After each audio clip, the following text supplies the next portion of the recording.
Chapter 186. What the fox puts on the ground is indeed sealwort, and it is over 100 years old. This little thing is so smart. Lin doesn't know where it found it, and threw it in front of her. Lin Luoran has heard some stories about foxes returning favors.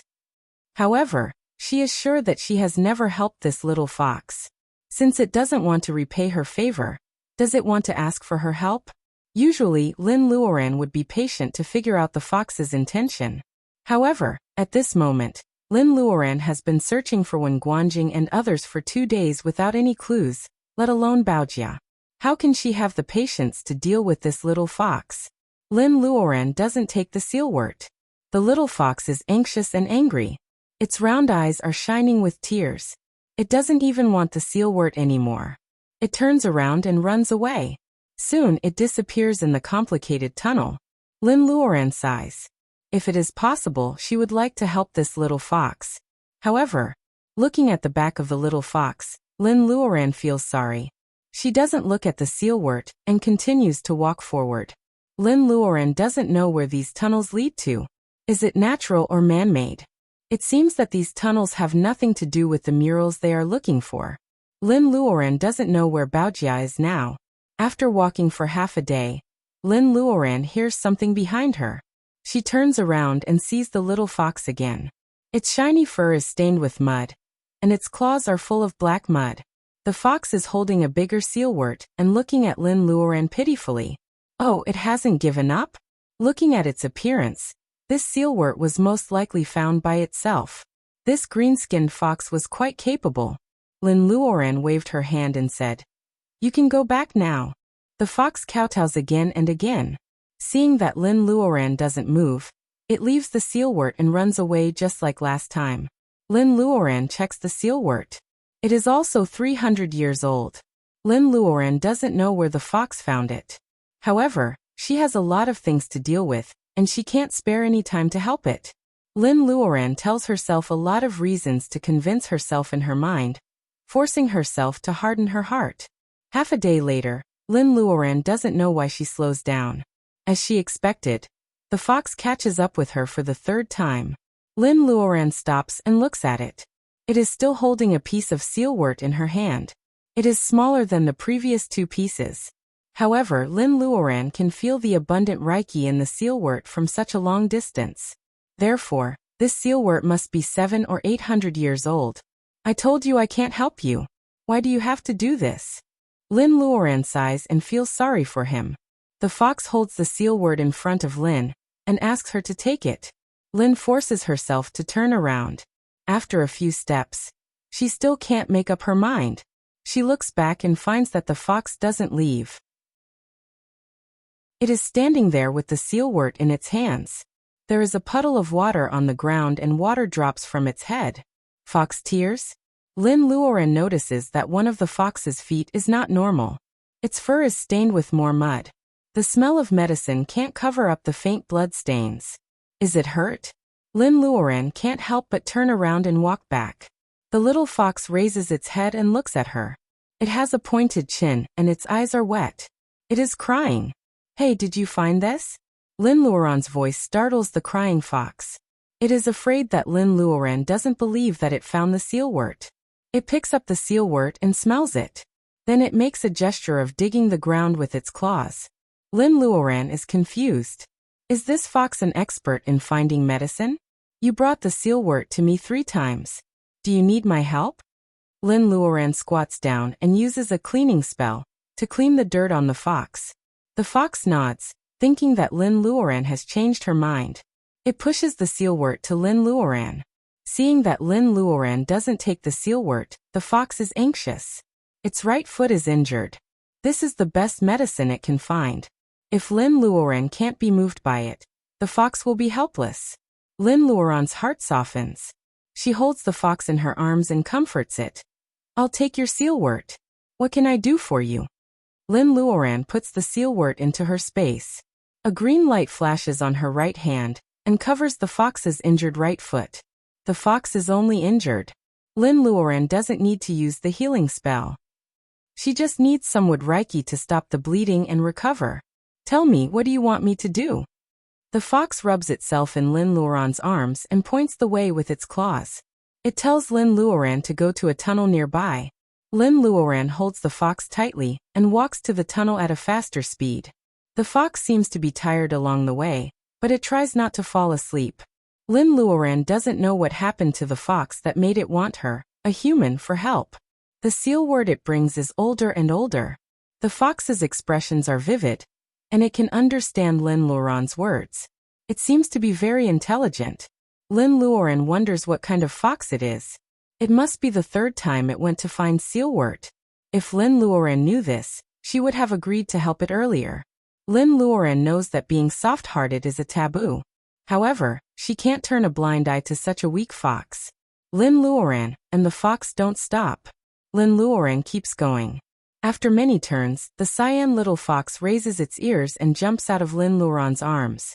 Seeing that the cyan little fox is tiptoeing, Lin Luoran holds her breath and moves forward quietly. There are many round holes on both sides of the tunnel. Seeing that the cyan little fox cares about them, Lin Luoran is very careful. After a few steps, Lin Luoran sees an open cave in front of her. A white fox, a little bigger than the cyan little fox, is hanging on the wall of the cave. Its slightly trembling claws prove that it is still alive. Did the cyan little fox ask her to save this white fox? Lin Luoran looks down and sees that the cyan little fox is pointing at the white fox, scratching its ears and claws anxiously. It should be easy to save the white fox from such a height. Is there something else? Lin Luoran casts a ray of golden light on her fingertip, and the vines binding the white fox are broken. Lin Luoran gently catches the white fox. The cyan little fox is very happy. It rushes to Lin Luoran and gently pats the white fox like a human. At this moment, a big net falls from the top of the cave, covering the human and the two foxes.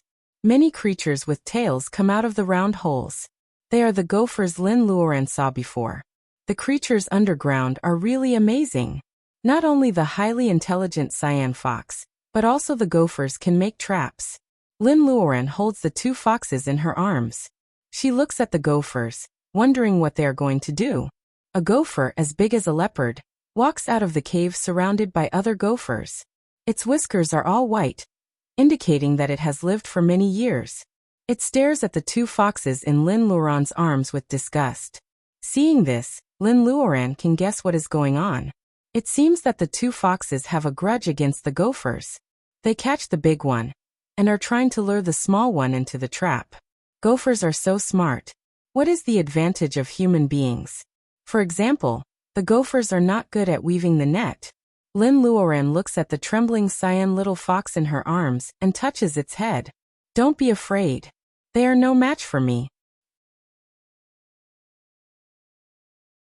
Chapter 187.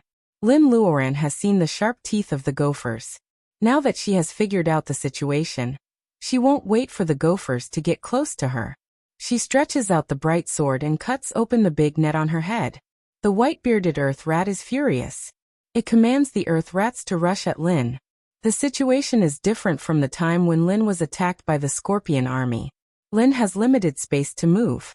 Besides, the earth rats have sharp teeth and can't spit venom like the scorpions do. With one slash of her sword, all the earth rats that come at Lin are cut off and die on the spot. Seeing the flesh and blood of their own kind, the gophers become crazy. They rush at Lin Luoran in groups. The cyan little fox is so scared that it buries its head in Lin Luoran's arms. Lin Luoran builds a firewall around her. The gophers inside the firewall are killed by Lin Luoran. With the firewall as a barrier, the gophers can't get in. Lin Luoran gathers a beam of red light in her hand. It is the first movement of the fire arrow spell. She must kill the leader first. If the gophers don't know what to do, Lin Luoran will have to shoot the leader of the gophers to get rid of the trouble. The fiery bow appears in the air. The gopher can feel the power of the arrow, even though it is surrounded by hundreds and thousands of gophers. In this confrontation with Lin Luoran, the gophers only hold on for a few seconds. The fire is burning and the cave is full of burn marks. Since the gophers know how to set traps to catch foxes, how can they not see the situation clearly? It took the lead and disappeared into the omnipresent round hole. Soon, The rats retreated back into the round hole like a tide, just like how they came. Lin Luoran doesn't know where the holes lead to. She has no grudge against them, so she doesn't want to kill them. After a while, Lin Luoran puts down the 2 foxes after making sure no gophers return. The white fox is still lying on the ground, half dead. The cyan little fox begs Lin Luoran. Lin Luoran squats down to check on the white fox. Its blood and qi are exhausted, not because of injury, but because of the limit of its lifespan. In other words, the white fox can't be saved. Seeing the cyan little fox's pitiful look, Lin Luoran sends a mass of wood reiki into the white fox's body. Though it can't save it, it can at least bring it back to life. The white fox wakes up slowly, and the cyan little fox cries with joy. Tears roll down from its eyes, making it look both pitiful and lovely. It doesn't know that the white fox is just alive with the help of Lin's wood reiki. It only thinks that the white fox is fine. How can it be unhappy? The white fox is frightened when it sees the cyan little fox in front of it. It doesn't think that the cyan little fox can save it. It thinks that the cyan little fox is also caught, and the 2 foxes are locked together by the gophers. Then it notices Lin Luoran. After a moment of surprise, it looks at her with vigilance, as if she is scarier than the gophers. Foxes are suspicious by nature. Lin Luoran has expected the reaction of the white fox. Lin Luoran doesn't mind. She waits for the cyan little fox to explain in a language that Lin Luoran doesn't understand. The white fox looks at Lin Luoran with vigilance, but it is much softer now. Lin Luoran looks at them and says, "You'd better get out of here." She has to find Baojia and Wenguanjing, so she can't waste any more time. Though the 2 foxes look pitiful, she can't take care of them all the time. Lin Luoran tries to persuade them to leave. However, when she turns around, the cyan little fox holds her feet and screams. It is gesturing with its hands. Lin Luoran doesn't know what it is trying to say. The cyan little fox drags it to the other end of the cave. Lin Luoran has to follow it. What? There is a light smell of medicine. Lin Luoran sees that there is a small cave in the big gopher's cave. There are green plants that look like ginger leaves. Lin Luoran knows that they are the leaves of sealwort at first glance. There are hundreds of sealworts planted in the cave. They are of different ages, but most of them are over 100 years old. What's more, there are traces of digging around. The soil has been moved, and many leaves are broken. Is it possible that the sealworts that cyan little fox asked Lin Luoran for help are actually stolen from gophers? If so, they can't blame the gophers for catching the white fox. No, it doesn't make sense. Lin Luoran suspects that she has done something bad with her good intention. She asks coldly, "The sealwort that you brought earlier, was it dug here?" Lin Luoran lowers her head and asks again. She hopes that the cyan little fox can answer no. Such a large sealwort forest is more likely to be planted by gophers. The cyan little fox can understand human language, but it can't distinguish the tone of a conversation like a human. It doesn't know that Lin Luoran is angry. Instead, it nods happily. Lin Luoran feels cold. She is afraid that she has wronged the fox, so she continues to ask, "Was the white fox caught for stealing sealworts?"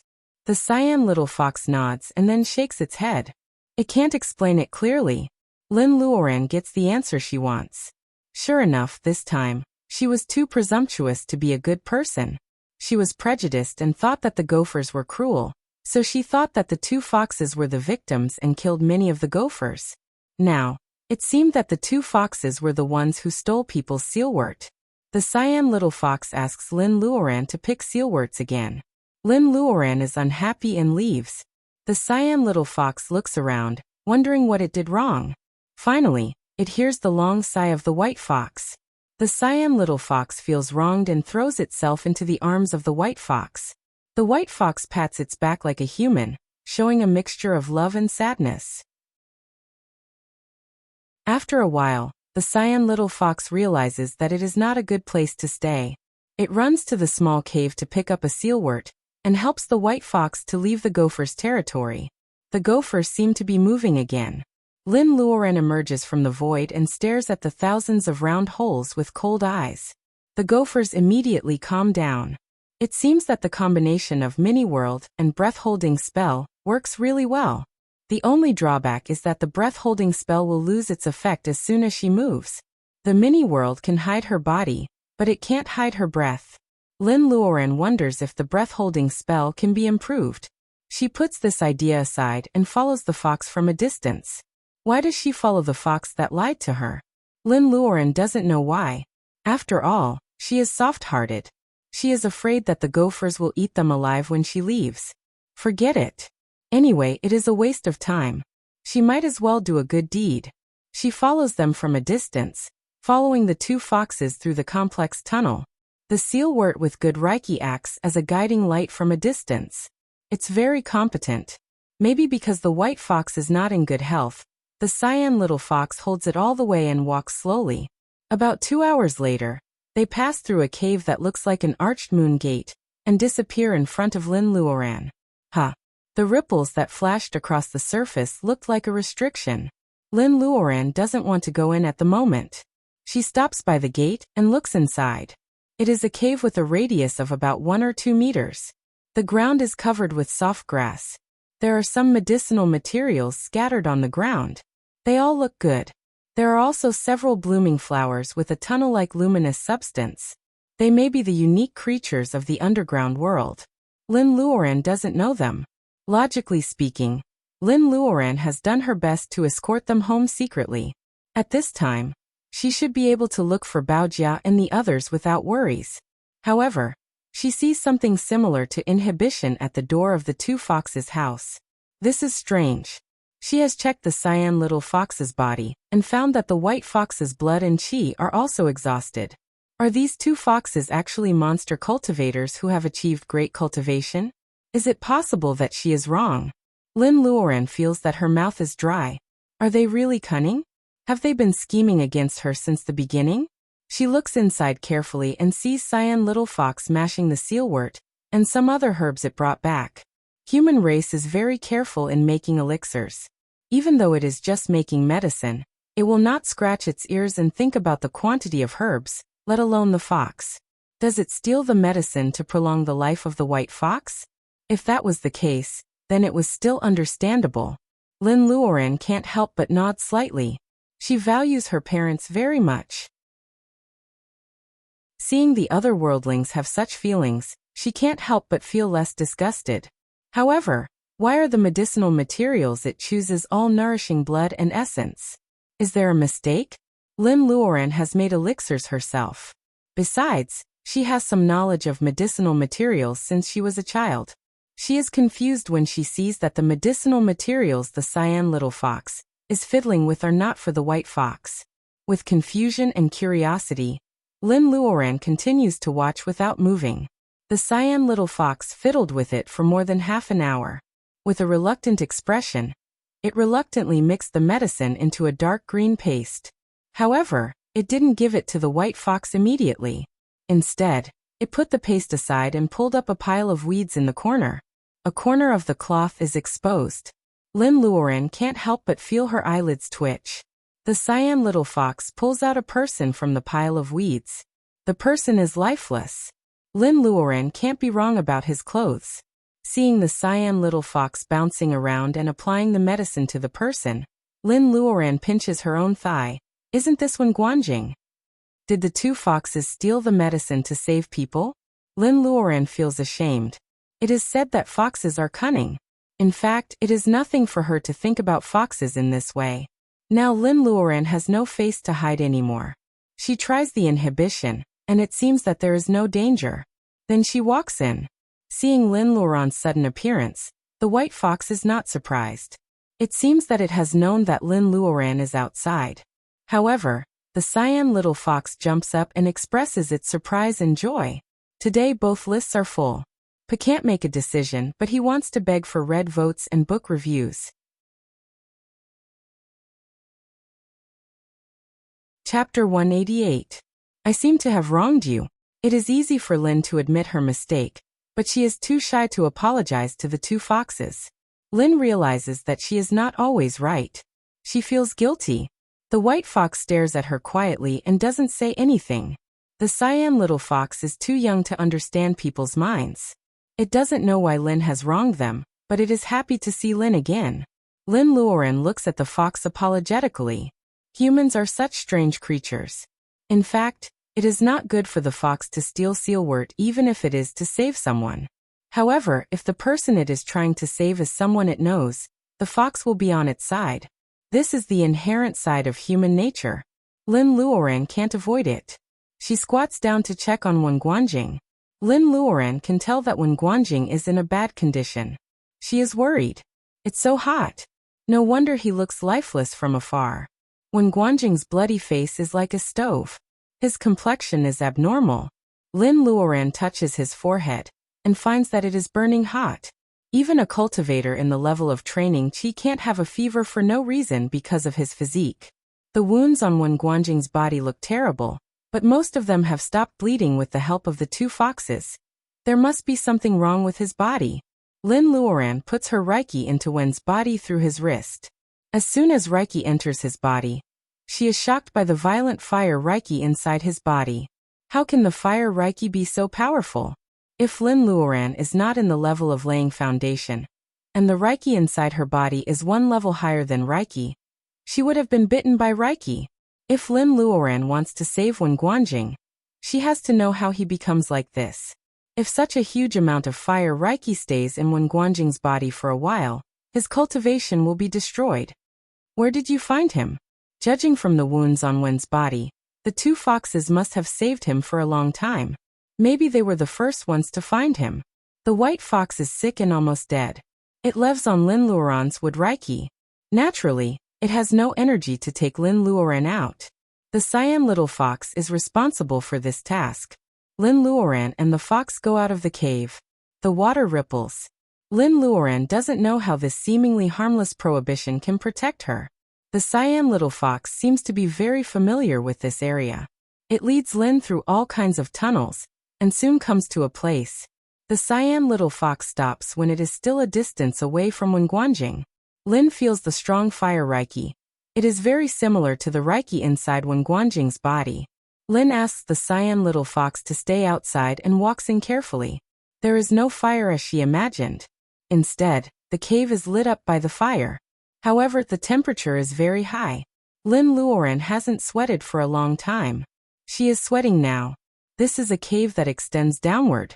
The walls of the cave are illuminated by the fire.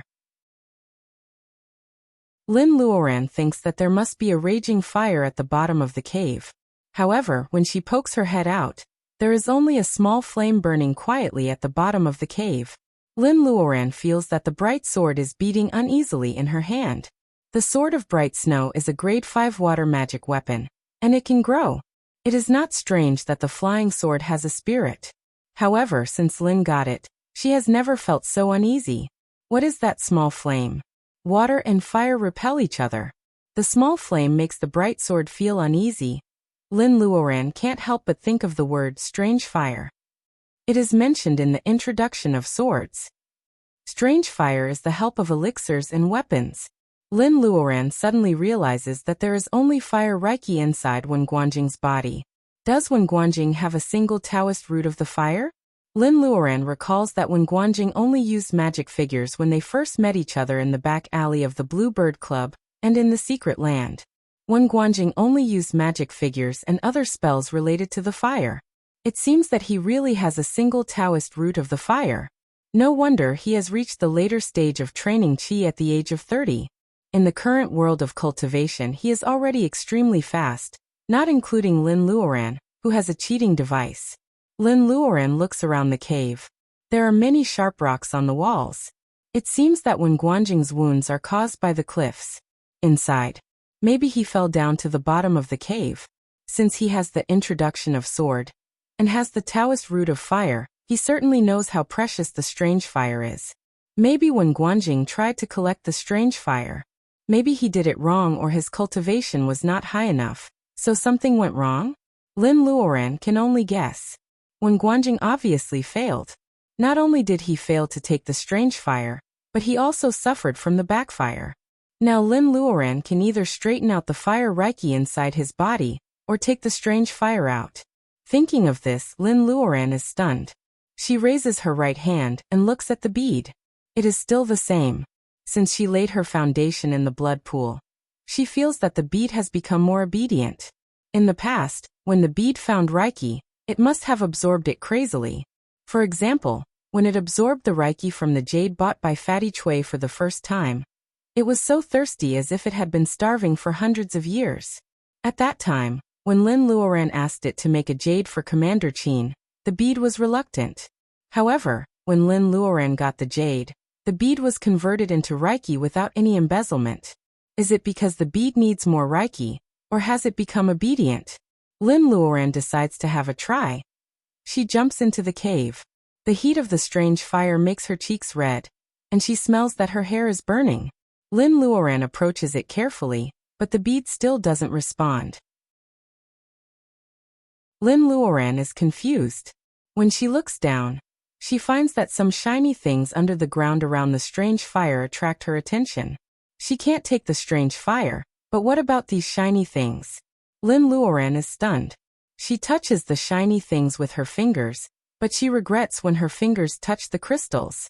However, the scene of them being burned did not appear. These things were actually cold around the deviant flame. The first thing that comes to Lin Luoran's mind is the small lake in the North Pole. In the boiling water of the lake, ice grass grows. All kinds of treasures go hand in hand. These crystals must be good stuff. Lin Luoran digs one out with the bright sword and puts it in her palm. A cold feeling spreads to her entire arm. It is clear but not bone-piercing. The whole crystal is diamond-shaped with many edges. It is bright red, like a well-polished diamond of fire, very bright. Even if this thing is not a relic, its appearance is enough to drive many girls crazy. When Lin Luoran tries to explore it, her expression changes. She withdraws her Reiki immediately. The cold and bright crystal contains a huge amount of fire Reiki. Lin Luoran feels that it has been absorbing the strange fire for a long time, just like when she explored Wen Guanjing's body. Although the power of the strange fire is contained inside, Lin Luoran still feels a lot of pressure by staying beside it with her Reiki. She doesn't dare to take the strange fire yet, but she can't let go of the diamonds of fire. The bright sword obediently turns into a hoe. Lin Luoran digs happily. At last, she looks at the diamonds of fire in front of her. She doesn't smile but feels a little happy. She seems to be luckier than ordinary people. She can find good things every time. However, the danger she has been through. In fact, she always takes the courage to walk on a tightrope to get these treasures. Lin Luoran is not greedy. Wen Guanjing has a single Taoist root of the nature of fire, and now he is unconscious because of the strange fire.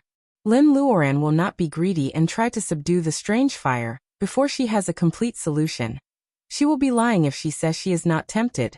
With the strange fire, she can not only make elixirs, but also refine weapons. After putting all the diamonds of fire into the space, Lin Luoran stands up to check if there are any other treasures. What she doesn't know is that the moment she puts the diamonds of fire into the space, a red light flashes above the inhibition of the cabin. The proud fire phoenix shows up. The silverfish also shows up. The fire phoenix looks at the diamonds of fire on the ground. Its cold eyes become a little bit relaxed, as if the diamonds of fire are something it wants to eat. Seeing that the phoenix is eager to try, the silverfish clumsily hugs the phoenix with its fins and shakes its head. The fire phoenix shows a regretful expression, but it doesn't move. Since Lin Luoran laid her foundation in the blood pool, the two have been moved by her. Therefore, they have restrained themselves a lot. They don't manipulate the bead to take advantage of Lin Luoran. However, Lin Luoran can't figure it out by herself. If it had not happened, who would have believed that the two cold and emotionless beings, who did not have any sign of life, would be moved and admire a man because of his persistence in adversity and desperation? The fire phoenix looks at the diamonds on the ground. It is greedy, but it restrains itself. Outside the space, Lin Luoran has no idea what is going on. She finds the last diamond of fire. It is very big, and it is inlaid next to the strange fire. After digging out this one, Lin Luoran can go back and figure out how to save Wen Guanjing. Yes, Lin Luoran says to herself. The tip of the bright sword touches the hot ground. The fire phoenix seems to feel something. It retracts its eyes from the crystal and turns to the mist in the void. showing a happy and worried expression. Unfortunately, this space is not only its home, but also a shackle that it can't escape from. It has no right to go out. What? This diamond of fire is much bigger. Lin Luoran smiles. These are all rare cultivation resources. She will never complain about having more.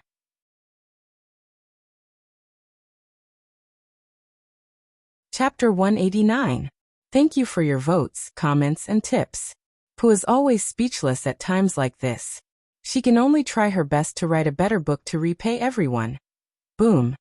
Even though Lin Luoran has reacted instantly and hid in the space, a trace of strange fire still gets into her body. It boils in her pubic region of Ocean of Reiki, and disturbs the Wakan Nebula that is running separately. Lin Luoran stands in the space dumbfounded, not because of the abnormality in her body, but because of the two animals above the cabin. Are they really animals?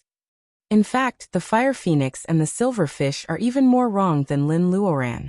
The fire phoenix is both jealous and worried about the strange fire. However, it doesn't expect that Lin Luoran hides into the space as soon as the fire touches her body. They don't even have time to hide. Lin Luoran doesn't know the fire phoenix, but the silver fish is the one that found the ice grass. Lin Luoran stares at the two creatures floating above the cabin. The fire phoenix and the silver fish come back to themselves. The fire phoenix looks at the diamond of fire on the ground with pity and disappears with the silver fish. Lin Luoran feels a burning sensation inside her body. She rushes to the space and knocks on the inhibition. She murmurs, "Come out, come out." It turns out that there are two creatures living in her space that she doesn't even know about. How can they get in and out of the cabin freely? Hey, this is so unfair. If Lin Luoran were not introverted, she would really want to grab the fire phoenix and the other two animals and cry. What kind of inheritance is this? There is no cultivation method at all. She has to explore her cultivation blindly. She doesn't know anything about this cabin, but it is clear that she can get in and out of it. Why can the silverfish, a latecomer, come in and out freely? Lin Luoran has worked so hard to beautify the space and develop crops. Why can't she get in and out of the cabin freely? Lin Luoran knocks on the inhibition for a long time. The inhibition is smooth and bouncy like QQ candy. Every time Lin Luoran rushes to it, she is bounced off. The strange fire is burning inside her body. Lin Luoran knocks on the inhibition for a while. She wonders if she is losing her mind. How can she do such a childish thing? Let's make a deal. Can you put away the strange fire? Lin Luoran doesn't know whether she is talking to the space or the two creatures in the cabin. There is no response for a long time, which makes Lin Luoran feel disappointed. The chaotic fire Reiki in her body makes her miserable. She walks to the edge of the pool and sits down next to the ice grass. She is ready to refine the violent and powerful fire Reiki under the suppression of the extreme cold. The ice grass stretches its few leaves. The small flower bud hiding in the middle is shy. Lin Luoran's approach brings it back to its previous growth environment. It shakes its long leaves with nostalgia. However, the tree of the flame fruit is the happiest. Feeling the fire Reiki from Lin's body, the tree greedily absorbs it. Red threads come out of Lin Luoran's body, and quickly go to the roots of the flame fruit. The leaves are still green, but there is a red light flashing in the branches. The fire phoenix sneaks its head out and burps comfortably. How long has it been since the last time it ate? Thinking of this, the fire phoenix feels sad. Yes, it hasn't eaten anything for many years. Lin Luoran also swallowed the flame fruit that it used to smell. It seems that the fire phoenix woke up one day when it sensed the call of fire Reiki. Between eternal sleep and hunger, the fire phoenix feels that the former is more serious, so it doesn't get angry. Lin Luoran closes her eyes and knows nothing about what the fire phoenix is doing. She is just touching the fire Reiki, not trying to subdue the strange fire like when Guanjing. Fortunately, there is not much fire Reiki in her body, so she can suppress it for now. But what about when Guanjing? Lin Luoran wants to stay in the space until the strange fire calms down, or the fire Reiki in her body is completely refined. However, when Guanjing's situation is not optimistic. Lin Luoran guesses that when she finishes refining the fire Reiki in her body, when Guanjing will be burnt into ashes. It would be great if the space could absorb Reiki as soon as it sees them. As soon as this idea comes to Lin's mind, the fire phoenix chirps happily. It opens its mouth and sucks out all the fire Reiki in Lin's body. The fire Reiki in Lin's body is sucked into the phoenix's mouth. The phoenix burps. Lin Luoran opens her mouth. She is sure that she heard it right, felt it right, and saw it right. The restless fire Reiki in her body is eaten by the fire phoenix. If you can, go and eat the strange fire. Go. Lin Luoran stutters, but the fire phoenix does understand her. It ignores the silverfish's worry and appears above the cabin. With its long and gorgeous tail, it circles around the cabin and chirps happily. Is this the chirp of a phoenix? The melodious chirp is like the most gorgeous brocade in the world, echoing above the space. After all, this is a proud fire phoenix. Hearing Lin Luoran's questioning tone, its hesitant heart is immediately filled with anger. After showing off to its heart's content, the fire phoenix bursts into flames. This is a kind of fire that is completely different from the strange fire. It is the natural ability of the phoenix, the nirvana fire. Lin Luoran feels that this feeling is somewhat familiar, including the cry of the phoenix. Yes, when she was in the underwater mausoleum, she was about to be possessed by the dead woman in white. When her spiritual mind was in a coma, she heard the clear cry of the phoenix, which awakened her unwillingness to admit defeat, and awakened her spiritual mind. Under the fire of the spirit of the dead woman in white, Lin Luoran felt like she was reborn. She had the last bit of vitality and turned the situation around to win the difficult victory. Now it seems that the fire phoenix is the one that saved her that day. Lin Luoran regrets what she said. She is about to take back her words when the fire on the phoenix becomes more and more intense. Suddenly, a red thread falls from the misty sky and falls into the mouth of the fire phoenix.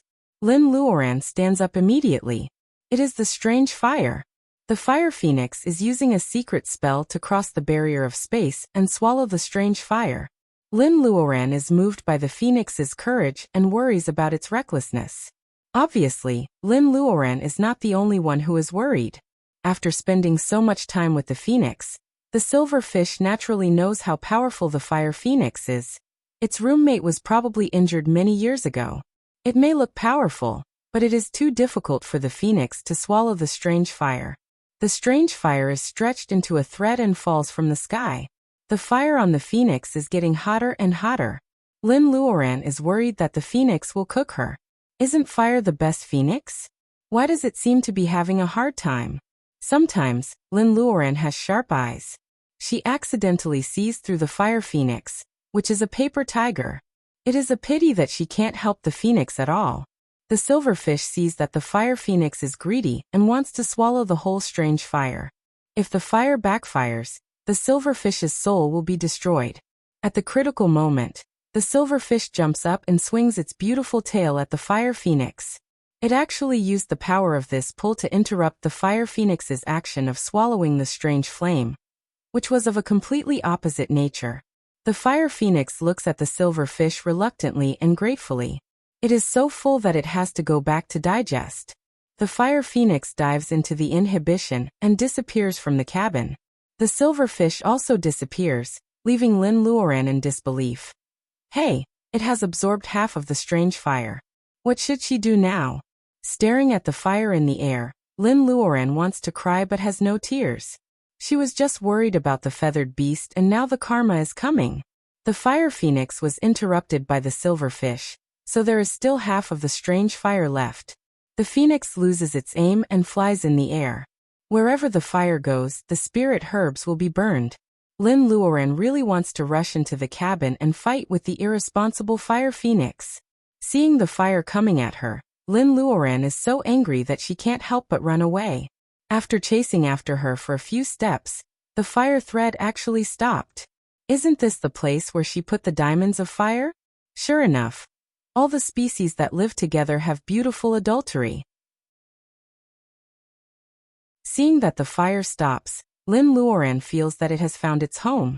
It took her a lot of effort to collect the diamonds of fire. She can't let the strange fire take advantage of them. Lin Luoran saves a few diamonds of fire. The fire falls down from the sky. In the middle of the diamonds of fire, the fire is still the same, but the total amount is smaller. Is it going to settle down in the space? Lin Luoran is really happy. She will have a place to make elixirs and weapons in the future. Lin Luoran is still happy, but the next second, the space shakes and there is even thunder. Is the space going to collapse? Lin Luoran is thrown out of the space the next second. She touches her waist, which hurts from the fall. It seems that she is still at the bottom of the cave. She looks up and sees the cyan little fox's face above the cave. The fox's fluffy tail hangs down and its face is full of confusion. It seems to be surprised that the place is not hot anymore. Lin Luoran is even more confused than the fox. What happened? The space seems to be collapsing. But now it seems that the bead is safe and sound. She goes in and has a look. Wow, it is still there.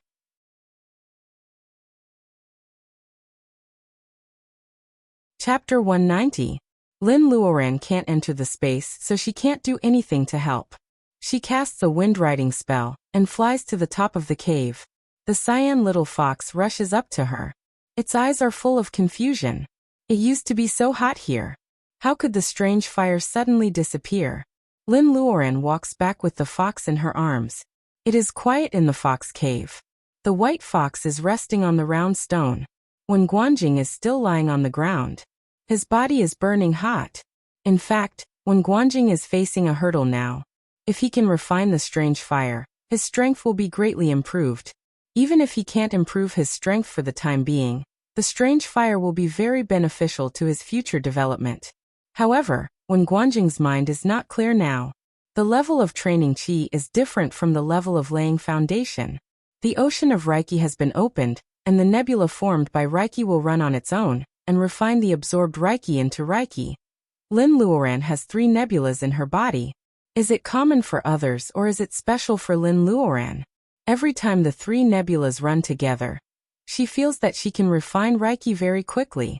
Lin Luoran is not sure because no other cultivators in the level of laying foundation can study it. Lin Luoran shakes her head and focuses on Wen Guanjing again. There is only one way left, which is to help Wen Guanjing finish the process under the guidance of her Reiki. Lin Luoran knows that saving Wen Guanjing's life is very important. What makes her hesitate is not that she has to be naked like in TV shows. She feels that it is more serious than that. Her Reiki is guiding the restless fire Reiki inside Wen Guanjing's body. The fire Reiki will inevitably pass through Wen Guanjing's meridians. There are many meridians in a person's body. Every school and family has its own unique features, which is inseparable from the scriptures stored in the family. Wen Guanjing is so talented that the scriptures the Wen family let him cultivate are definitely not common. Not common. Alas, Lin Luoran doesn't know whether Wen Guanjing will be grateful to her, or ask her about the scriptures after she saves him. In her mind, Wen Guanjing is quite old-fashioned. Let's save him first. This problem is giving me a headache. Like before, Lin Luoran uses her fire wacken to explore Wen's body. As soon as the fire wacken enters Wen's body, the fire Reiki molecules which have been contaminated by the strange fire rush up. Lin Luoran thinks that they are here to fight, but then she realizes that these Reiki molecules are just curious about her wacken. But they don't fight. Is it because she has been contaminated by the strange fire that these Reiki molecules think that she is one of them? Very likely.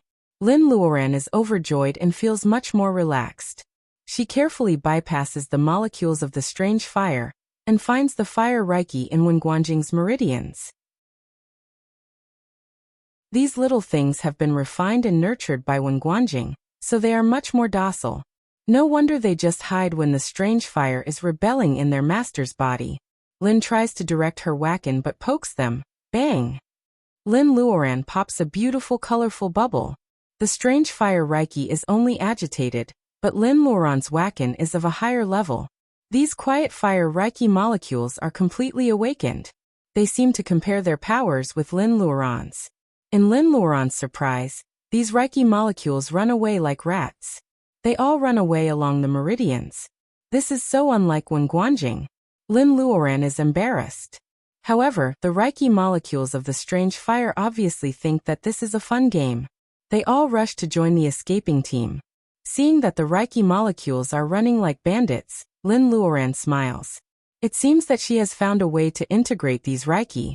It turns out that she doesn't need to guide them at all. The simplest thing she can do now is to play the role of an invader and chase after the fire reiki. The fire reiki of the strange fire is mixed in the meridians. As they run, the reiki will be absorbed and assimilated. This is much easier than Lin Luoran directing reiki into her body. Sure enough, the Wakan of a higher level is easy to use. At the same time, Lin Luoran feels lucky that she has passed the level of training Qi under the watch of cultivators in the level of laying foundation. Otherwise, she can't overcome the gap between the two powers even if she has many treasures.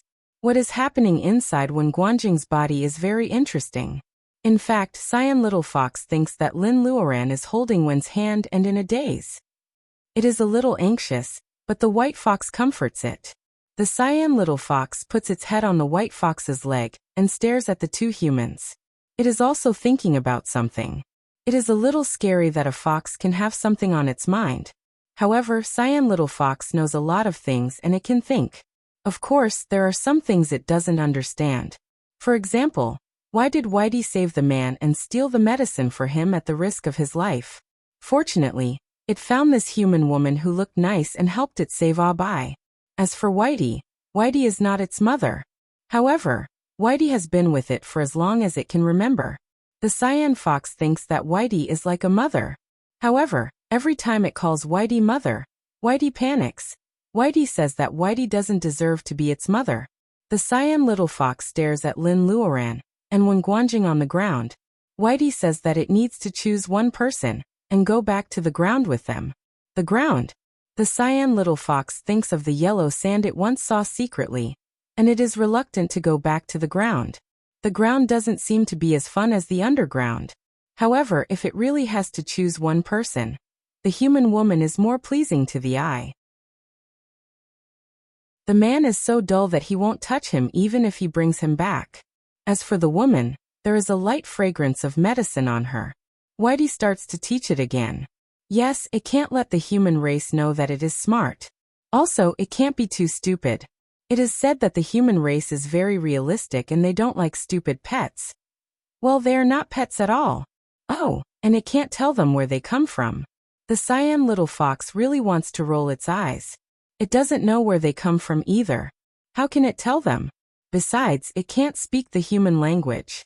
It forgets to think why it can understand them. This is the first time it has seen a human. Today is really a day full of ups and downs. The Cyan Little Fox yawns and falls asleep beside the white fox's leg. It thinks that Whitey is so long-winded. Anyway, they will stay together forever. It can just remind it later. Seeing that the Cyan Little Fox is sleeping soundly, the white fox touches its twitching ears and looks up at Lin Luoran with a serious expression. Is this human female cultivator really suitable with such a low level of cultivation? Unfortunately, it doesn't have much time. It can't wait any longer. So be it. At the very least, she has a good heart. There weren't many cultivators like her who could treat the alien race like this, even in the past. Thinking of this, the white fox becomes gentle again. Lin Luoran opens her eyes. She feels a little tired. The reiki in Wen Guanjing's body finally starts to circulate on its own. She doesn't need to do anything anymore. She just needs to wait for Wen Guanjing to refine the strange fire reiki, and then he will wake up. She felt a gaze peeping at her. When she opened her eyes, she saw two foxes snuggling up to her and sleeping soundly. Was it her illusion? It will take some time for Wen Guanjing to wake up. She can't rush it. Lin Luoran remembers that the space threw her out of the space, so she tries to enter the space again. She disappears on the spot. She has entered the space, but is it still her space? Standing under the apple tree in the space, Lin Luoran is in a daze. The drizzle falls on her face. Lin Luoran can't help but lick her face. It is sweet, like spring water, but the reiki is much thinner. Well, this is not a problem. The problem is that it has never rained since she got the space. A gentle wind blew on her face. If it weren't for the traces of the deviant flame in her space, she would have suspected that someone had replaced her space. There are 2 peach trees, an apple tree, wild grapevines, and a newly planted tea tree. Spirit wine and harvested vegetables are neatly placed under the apple tree. They are not wet by the rain. The scorpion shell is washed black and shiny. It lies quietly on the ground. Wasn't it under the tree before? How come it changed its position? Has the space become bigger? Lin Luoran continues to check. Nothing unusual happens in the space. Except for some spirit herbs and some vegetables that were accidentally trampled on, nothing in the space had changed. Lin Luoran looks to the side. There is a ball of fire opposite to the pool, surrounded by diamonds of fire. The strange fire is crystal clear, and it seems to be bigger than when she first saw it. It burns and hardens the soil around it. It is lying in the pit, which is less than 3 feet deep. Lin Luoran feels that she is looking at a small volcano. The strange fire has settled down in the space? Then Lin Luoran feels that she seems to understand the change of space. As a liberal arts student, Lin Luoran still remembers some common sense of nature, even though she has left her books for many years. For example, the cause of the wind. There may be no force of Earth rotation or friction in the space, but there is definitely a pressure difference in the space now. Air flows from a place with high pressure to a place with low pressure, so it forms wind. The main cause of the pressure difference is the uneven heating. Before, there was only a pool in the space. Now there is a small volcano which seems small but contains a huge amount of fire reiki. Finally, there is a temperature difference. Cold air meets hot air, drizzle falls, and wind blows. Lin Luoran can't help but smile. It turns out that the space she owns has such great potential for growth. Will it become a small but complete real world in the future? As she grows up, the space will also grow up, right? Lin Luoran is looking forward to it. Everyone is responsible for the promotion of Love Group. Book Group 1712499203.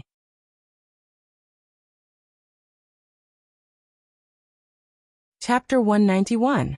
When Lin Luoran shows up again, the cyan little fox is circling around the place where she disappeared.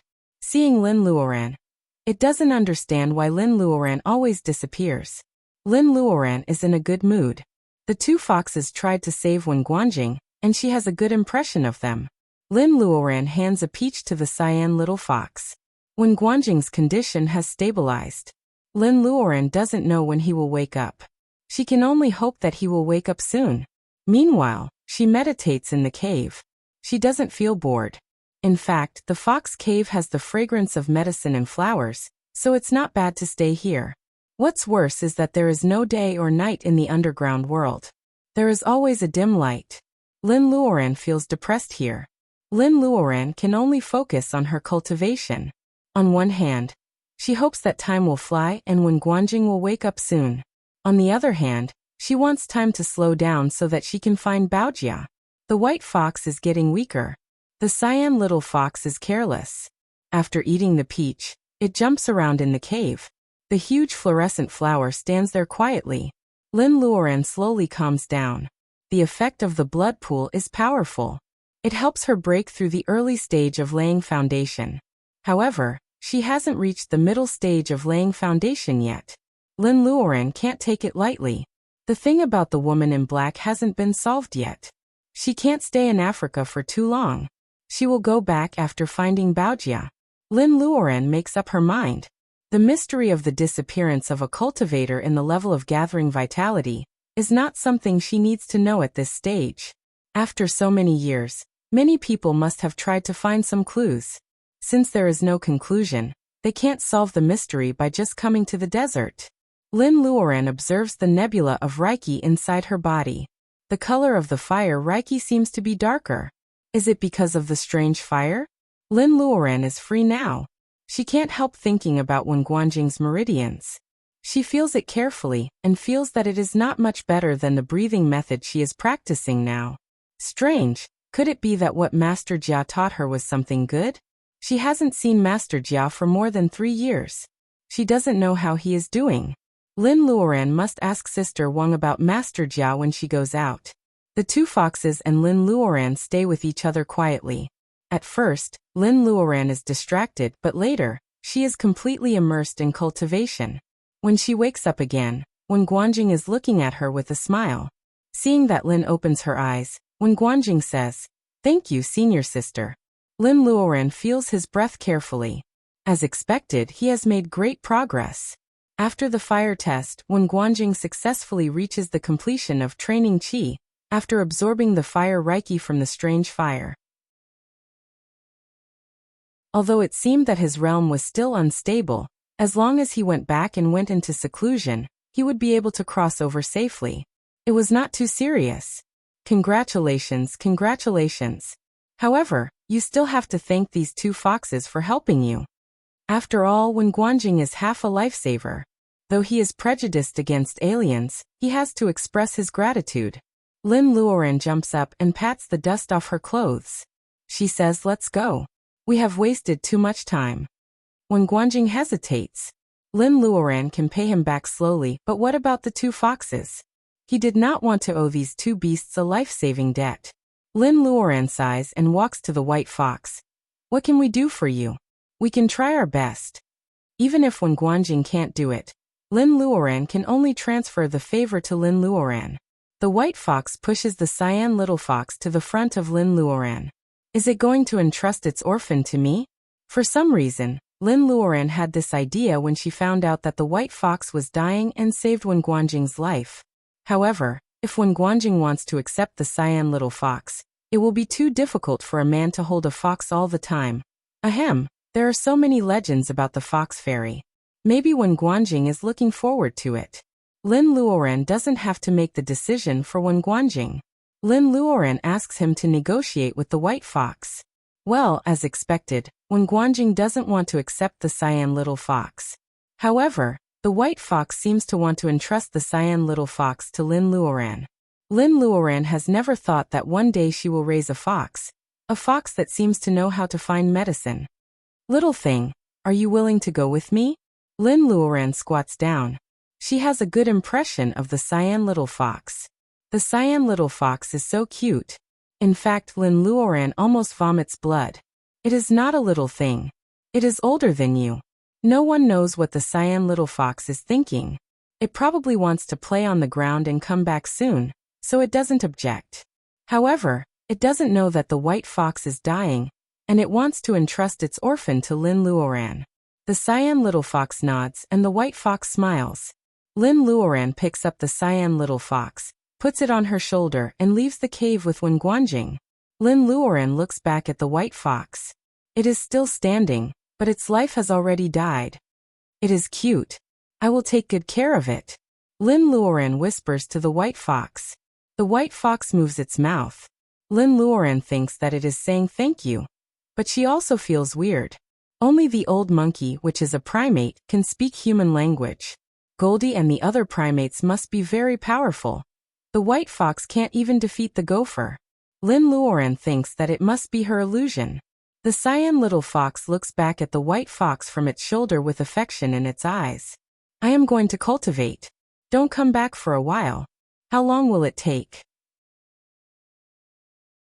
"When you can go back to the ground by yourself." Oh, the cyan fox wants to go back to the ground by itself. Isn't it easy? It seems that the white fox won't be cultivating for a long time. If Lin Luoran could understand the language of the fox family, she would feel a little sad after hearing this. How could the white fox be in seclusion? Its life force was already fading away, and its lifespan was reaching its end. Lin Luoran holds the cyan little fox and leaves with Wen Guanjing. The gate of prohibition in front of the fox cave, which Lin Luoran didn't think was useful, becomes the same color and material as the surrounding tunnel after a flash. There is no difference anymore. Lin Luoran doesn't know all this. Or maybe it is because of what happened to them soon after they left the fox cave that Lin Luoran has no time to care about the white fox. Soon after they leave the fox cave, Lin Luoran sees a group of gopher running quickly from a side road. The army of gopher is shaking the earth. The cyan little fox twitches its pink nose. It seems to be uneasy. However, Lin Luoran is attracted by a piece of cloth being dragged by a gopher. She quickly grabs the gopher and lifts it up. It is a chiffon shirt. It belongs to Baojia. Baojia is nearby. Lin Luoran holds the cloth and her hands are shaking. Wen Guanjing is calmer. "Sister, the animals are running away in panic. It seems abnormal. Should we pay more attention?"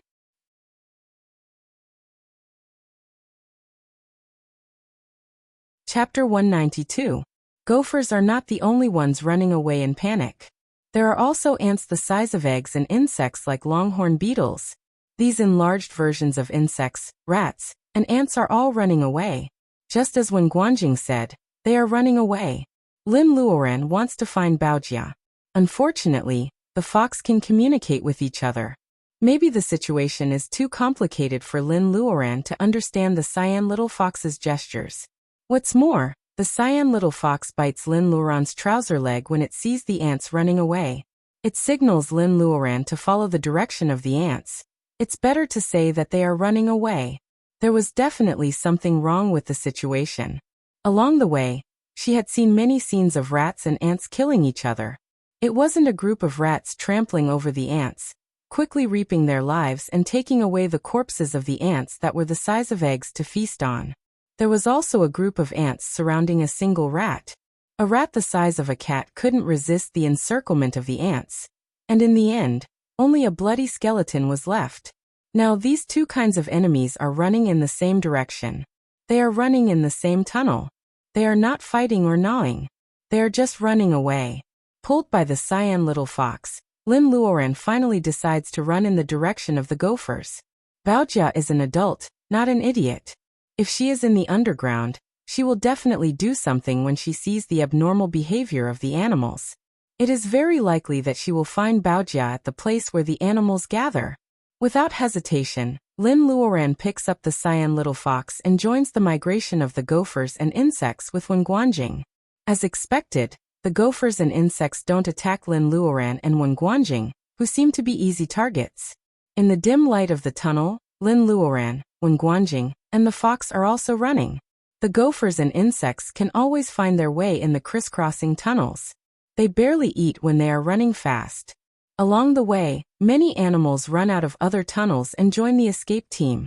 The gophers and insects that fall behind will scream or twist anxiously, as if they will be in danger if they fall behind. Lin Luoran has no choice but to run in the middle of the team. In fact, when it comes to running, they are not as strong as these underground creatures. Wen Guanjing hasn't laid foundation, so he can't use the wind-riding spell. The tunnel is narrow and he can't ride on his sword. Lin is thinking if she should take Wen Guanjing with her. Suddenly, Wen takes out a piece of yellow paper, murmurs something and sticks it to his feet. With a flash of yellow light, Wen Guanjing's speed increases several times. Seeing that Lin is looking at him curiously, Wen Guanjing explains, "This is the teleport figure. The one family made it for the Qingqing Taoist temple." Lin Luoran suddenly understands. It turned out that talismans were the specialty of Qingqing Taoist temple. It was just like how Shu Mountain produced sword cultivators. These sects and clans that had their own focus seemed to be able to survive longer. Could it be that the Lin family was going to specialize in alchemy in the future? Lin Luoran gets rid of this thought and starts to hurry on. The cyan little fox holds Lin's neck tightly. It is wondering if the white fox has started its closed-door training. It should be okay for it to escape this time, right? Lin Luoran keeps changing tunnels. She can feel that they are going to a higher place. She doesn't know how deep they are. They have been climbing for a long time, but the tunnels are still the same. If they are buried deep underground, how do they solve the problem of breathing? Lin Luoran feels that there should be some exits that connect to the surface of the earth. The Scorpion King probably came from the underground world. However, Lin Luoran hasn't seen such a large animal yet. She only sees some gophers and ants that are abnormally large, so she can't make a judgment. Along the way, Lin Luoran takes a break. She doesn't fall behind. From time to time, she digs out some glowing materials from the tunnel and throws them into the space. This underground world is obviously another world that hasn't been discovered by human beings. It is hidden under the Kalahari Desert. Lin Luoran doesn't want to be disturbed by others after she gets out. However, she can do some research on her own. Spiritual foxes that can find herbs, gophers the size of cats, and ants the size of eggs. The food chain is obviously missing. Lin Luoran also finds a kind of mushroom on the wet tunnel wall. It is black and stinks. All insects and animals passing by it take a detour, as if they have seen a ghost. Lin Luoran takes a jade box and puts some mushrooms into it. The cyan little fox wrinkles its nose. It can't stand the smell of the mushrooms on her hands. Wen Guanjing knows that the fox comes from the alchemy school and seems to be naturally curious about all kinds of plants and minerals. The tunnel is getting wider and wider. Gradually, they come to an open place. Not to mention Lin Luoran, who is full of curiosity. Even when Guanjing is dazzled, they see a lot of things that look like pasture. Yes, pasture. Although the grass is black, which is different from the color on the surface of the earth, it does smell like grass. A gray-furred animal the size of a hunting dog ate 2 mouthfuls of grass unwillingly before reluctantly joining the fleeing group. Their long ears and big incisors betray the fact that they are rabbits. When Guanjing points at the rabbits and says with a smile, "We can hunt too to replenish our food." These rabbits are bulky and can't run fast. Lin Luoran is not interested in eating rabbit meat at this time. However, the fur is really beautiful. It looks much glossier than any mink fur.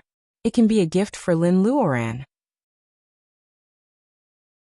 Among the people Lin Luoran knows, only Mrs. Lin and Wang Miao are old enough to wear fur. Baojia is not willing to wear gray rabbit fur. There are some white rabbits among the group of gray rabbits. They are also the size of hounds. Lin Luoran is hesitating whether to eat them. The cyan little fox pulls her hair.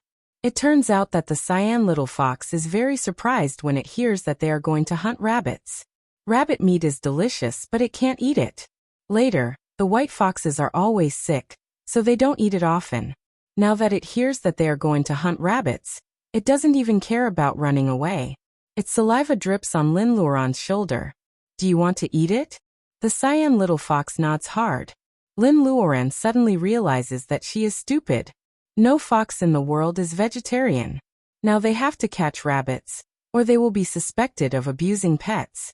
When Guanjing reaches out his hand and grabs a gray rabbit by its neck.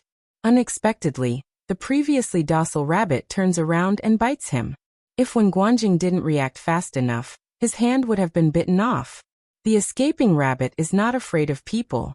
It jumps at Wen Guanjing and attacks him. It is not clumsy at all. Wen Guanjing is about to throw a fireball at it.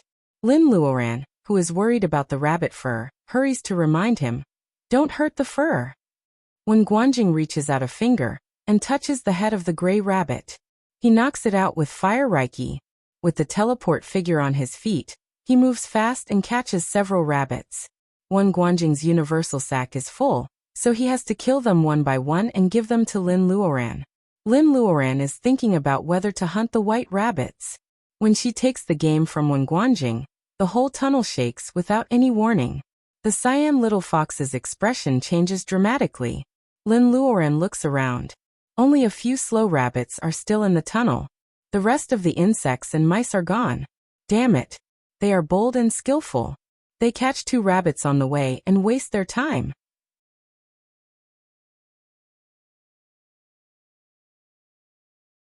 Chapter 193.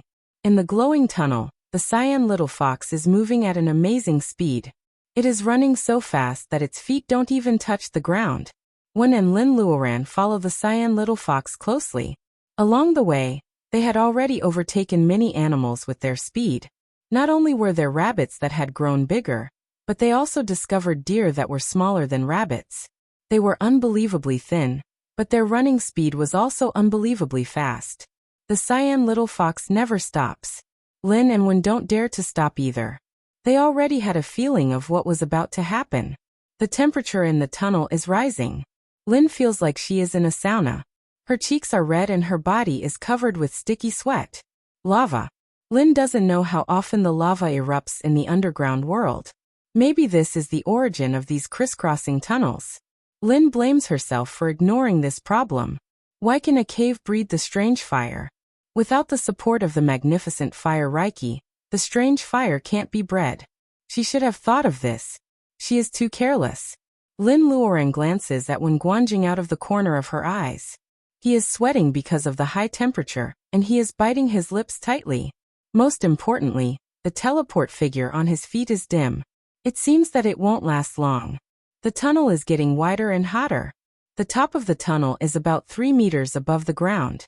Lin is calculating whether she can call out the bright sword, so that everyone can save their energy. Suddenly, they hear the screams of animals behind them. It turned out that the fiery hot lava had already caught up to them. A rabbit that was running slower was suddenly submerged. It only had time to let out a miserable cry, and it was never seen raising its head again in the lava. In the boiling lava, the animals that fall into it scream in pain. Occasionally, their bodies are exposed by the flowing lava, but their fur is gone. They look like ghosts that are skinned alive in horror movies. Lin Luoran can't help but shiver. "Let's go!" Lin shouts. The bright sword soars and picks up the cyan little fox. Lin jumps on the sword as well. The lava looks sticky and slow, but it is actually very fast. Lin Luoran casts the sword riding spell. The speed of the flying sword is not slow. However, even though the tunnel has become higher, there are still 2 or 3 hanging sharp stalagmites on the top of the tunnel. Lin Luoran has to control the flying sword, while avoiding the dangers on the top of her head. Because of this, the speed of the flying sword slows down. The molten lava seems to be spreading behind their feet. Because the top of the cave is wide and the lava is advancing layer by layer, Lin Luoran still has some space to avoid the lava and keep a distance from it. However, the situation is not optimistic. If the tunnel becomes narrower and lower all of a sudden, the magma will squeeze and gush out and drown both of them. To be honest, Lin Luoran doesn't know how long her protective cover can last under the power of nature. Along the way, animals and insects are swallowed by the lava. The cyan little fox is so scared that it holds Lin's neck tightly. It is unrealistic to expect the fox to show them the way. Fortunately, although the animals are confused by the lava, they are still running in the same direction. A gopher sprained its ankle, and a rabbit jumped over it. The rabbit managed to escape, but the gopher that used it as a stepping stone died tragically in the lava. In the short span of a few minutes, this kind of thing had happened many times. Everyone wants to escape. However, compared to other animals, Lin sees an elk running with a smaller elk on its back. The hot lava spreads to its feet. The elk runs fast with its slender limbs. Its hind legs are bloody, but it doesn't drop the baby elk. A wave of lava comes and the elk jumps. Because of the weight on its back, it can't jump as high as usual. Its forelegs just make a beautiful arc, and then its whole body, including the baby elk on its back, is swallowed by the lava. They are all dead. Lin's eyes turn red. She feels sorry for the elk when she sees it running with the baby elk on its back. However, before she can help them, they are dead. The carefree cyan little fox is sad. It thinks of Whitey. If Whitey were here, he would carry it on his back and run away. When Guanjing is also worried. His flying sword has been repaired, but it can't be used in the tunnel. Besides, the flying sword is not good at flying fast. He can only stand behind the bright sword and watch the lava closely. From time to time, he reminds Lin to speed up or controls the flying sword to fly up. He is making a gesture. It is the fireproof shield of the One family. It is a secret spell of the One family that can be used by all 5 elements. The shield can protect Wen Guanjing from the lava, but it can also drain all the Reiki in Wen Guanjing's body. Wen's level is not stable. Without the suppression, he will fall to the late stage of training Qi, and he doesn't know when he can advance again. Therefore, when Guanjing is just ready, he won't use the fireproof shield until the last moment. The hot lava splashes. Standing behind the flying sword, when Guanjing's clothes are burned and his face is burned, the situation is not optimistic. As the tunnel becomes narrower, the lava is getting closer and closer to them. Sister Lin. Seeing that the lava is about to burst out, when Guanjing can't help but shout. Lin Luoran purses her lips. She knows that the lava is getting closer. However, as the tunnel becomes smaller, Lin Luoran decides to take a gamble. Squat down. Lin Luoran holds the cyan little fox tightly. She is almost hanging on the flying sword. The bright sword is only so far away from the sword. It's okay for them to stand still. However, if they squat down, they will inevitably bump into each other. Lin Luoran doesn't have time to care about this kind of thing. Wen Guanjing's fireproof shield is opened immediately. A stream of hot lava hits the shield, making a sizzling sound. Wen Guanjing's fireproof shield and Lin Luoran's Reiki shield are lit up. Even with these 2 layers of protection, Their flying swords are almost knocked down by the lava. A little lower, a little lower. Lin Luoran lowers her body. She feels that the sharp stalagmites are rubbing against her scalp. The light of the flying sword, and the shield is faintly visible in the red lava. The terrain of the tunnel seems to change. Right here. Lin Luoran's hands shine with golden light. The stalagmites explode and the debris falls into the lava, making a big splash. In the flying debris, when Guanjing's fireproof shield disintegrates, Lin Luoran's shield only has a thin layer left. At this moment, they finally get out of the tunnel, and feel the feeling of surviving a disaster. It was truly a new lease of life. It was unknown whether it was due to the terrain or the restrictions of some kind of power, but when the lava reached here, its momentum slowed down. It slowly rose up, but it was no longer as ferocious. In front of Lin Luoran and Wen Guanjing, there is an extremely wide arch with many tunnels connected to it. There are tens of thousands of animals on the arch. They must have run here from various tunnels, and before the lava engulfed them, they came to this place that was like a refuge. Some animals are also wounded. Lin Luoran bends over and coughs. At the last moment, both her and Wen Guanjing's shields are broken. Both of them eat a mouthful of ash. The smell of sulfur in the lava is not pleasant. Wen Guanjing is also covered with ash. The cyan little fox shakes off the ash and sneezes several times. The arched platform is quite large. Lin Luoran directs the flying sword to land. Seeing the two strange creatures, the animals automatically make way for them. Although the lava is still spreading and many of the animals are still scared, they feel safe here because this is a shelter that has existed for many years.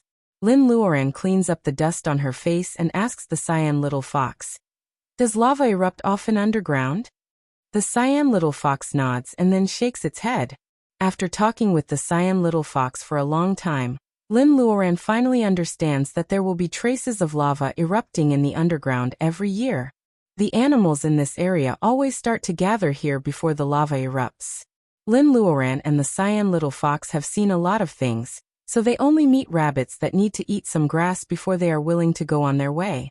However, this time the lava doesn't erupt on time. Many animals are caught off guard, and the lava is fiercer than before. That's why there are more casualties than before. Somehow, after asking the cyan little fox, Lin Luoran feels a little guilty. If there is anything unusual this time, it is that they come to the underground. Maybe it has something to do with her taking the strange fire? Lin Luoran tries to convince herself that it is impossible. After all, it is just a small ball of fire. Sister, don't worry too much. The underground is so big. There are obviously not enough animals here. Obviously, there are other shelters. Wen Guanjing doesn't care about the drop in his level. However, he is glad that he can escape from death. He knows the relationship between Lin Luoran and Baojia. Seeing that Baojia is not among these animals, he thinks that Lin Luoran's absent-mindedness is because she is worried. Lin Luoran comes to herself. The largest animal here is a kind that looks like a seal, but it is more than 2 times bigger than a seal. There are thousands of them, occupying the highest and most central safe area of the platform. They are all lying on the ground to rest. They must have paid a huge price to come here with such a heavy body. In this way, they can see clearly. Baojia is a living person, so it is impossible for her to hide among a group of animals like rats and rabbits. Baojia is not here. However, this is not what Lin Luoran is worried about at this time. The lava is rolling a few meters away from them. Even if it stops rising, as long as it doesn't recede as usual, the real disaster will just begin. Because it comes so suddenly, animals are not as prepared as before. Carnivores must fight on this high platform. Will herbivores be forced to eat meat?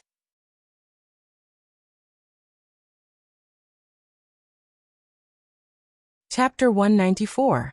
Lin Luoran feels that she is a jinx. After a day, the lava is still rolling.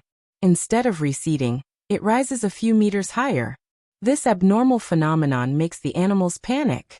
They have to move closer to the top of the open space to find a safer position, so that they won't be harmed by the lava when it rises again. There are dozens of kinds of animals in different sizes and positions in the food chain.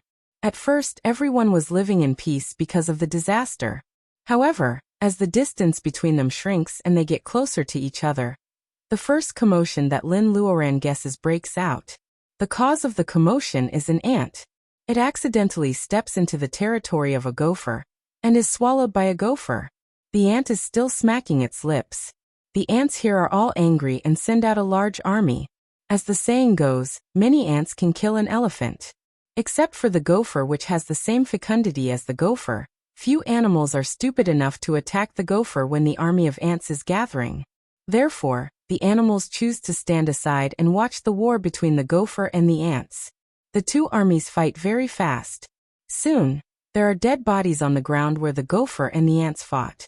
Lin Luoran doesn't feel disgusted by the natural selection of the gopher and the ants. What disgusts her is that the dead bodies of the gopher and the ants are fighting for them. Fighting for each other's dead bodies is just a trophy of war. However, the gopher and the ants are fighting for the dead bodies of the gopher and the ants. At first, Lin Luoran thinks that the gopher and the gopher are collecting the dead bodies of their own kind. Wen Guanjing also feels that although the gopher and the ants are different, they are still loyal.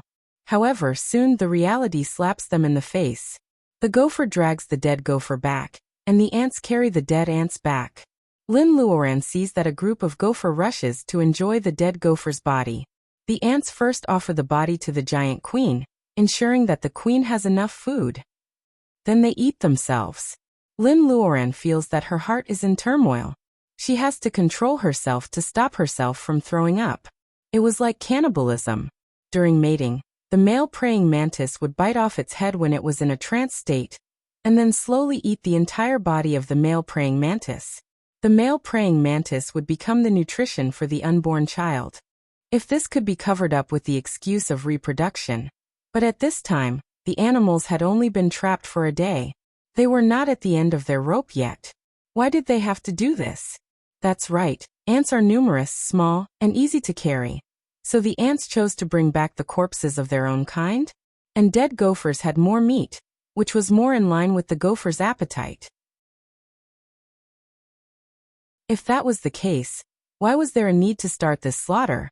This was clearly more like the two clans had a premeditated plan to eliminate the old, weak, sick, and disabled in order to prepare for an even crueler battle royale.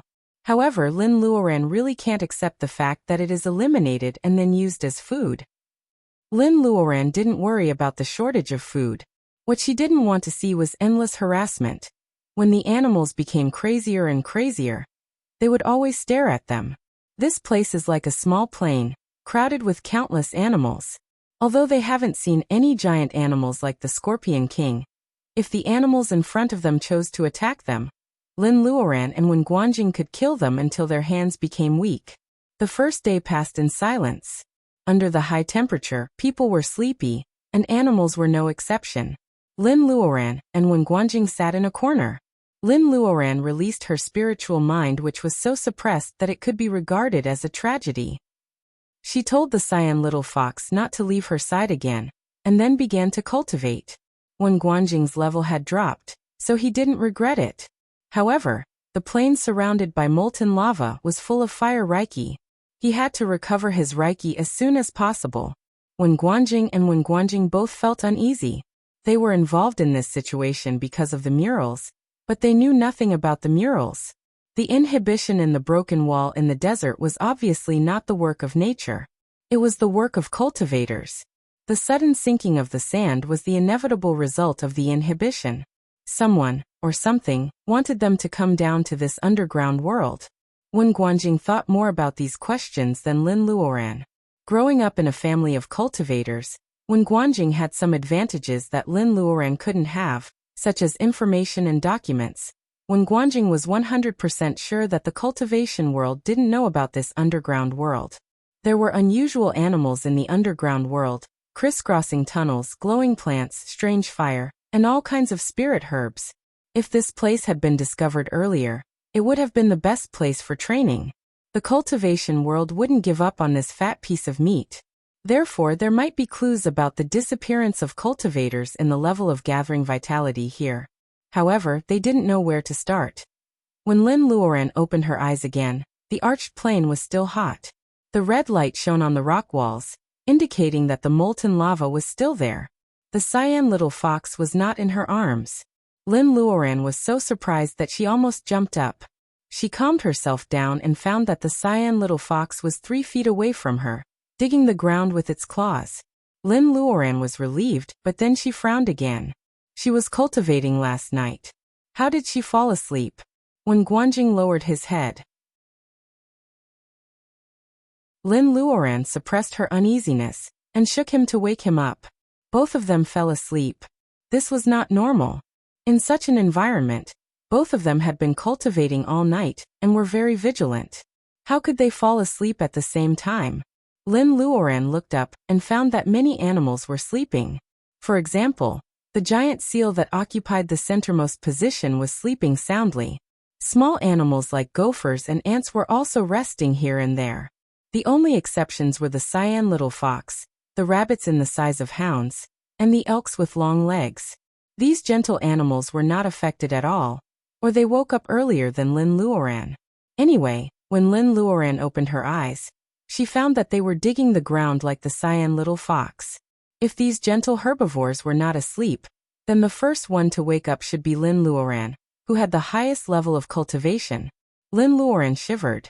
If she didn't wake up, or if she didn't have the luck to wake up first next time, would she be taken away by some kind of creature in her sleep? Lin Luoran and Wen Guanjing talked about it, and both of them believed that there was a mysterious being, much more powerful than them in the underground. Maybe it was the curse of the devil that Yaki mentioned, or maybe it was just an extremely powerful alien. Is it a monster cultivator, a devil, or a cultivator? Lin Luoran was worried. She was not afraid of powerful enemies. She was afraid of powerful enemies that never showed up. Such beings were not only powerful but also meticulous, which was the most difficult for them to escape. Squeak. The cyan little fox finally stopped digging and threw something in front of Lin Luoran. It was a plant tuber buried deep in the soil. There was a sprout on the yellow wet soil. Obviously, it was the root of some kind of plant. The root was nurturing energy, and it was waiting for the season to come. For me. The cyan little fox kept asking Lin Luoran to pick it up. Lin Luoran finally realized that the little fox was too smart. From what it saw, they had caught some rabbits on the way, and they had enough food for the time being. However, the little fox insisted on digging the tuber. Was it preparing for a rainy day? Lin Luoran realized that the herbivores like the rabbits and the elks were also digging the roots and tubers of various plants buried deep in the soil. Of course, there was some hay that had not rotted yet, which could also be used to fill their stomachs. Lin Luoran was still amazed by the adaptability of animals. Seeing Wen Guanjing's worried face, she cheered up and said, "Shall we roast a rabbit?" Lin Luoran handed a rabbit to Wen Guanjing. Wen Guanjing soon made a shiny roast rabbit with a spell. The rabbit was so big that they could not finish it in one meal. Lin Luoran didn't care, but the cyan little fox ate so much that its belly was round. Of course, the little pile of tubers it found was still guarded.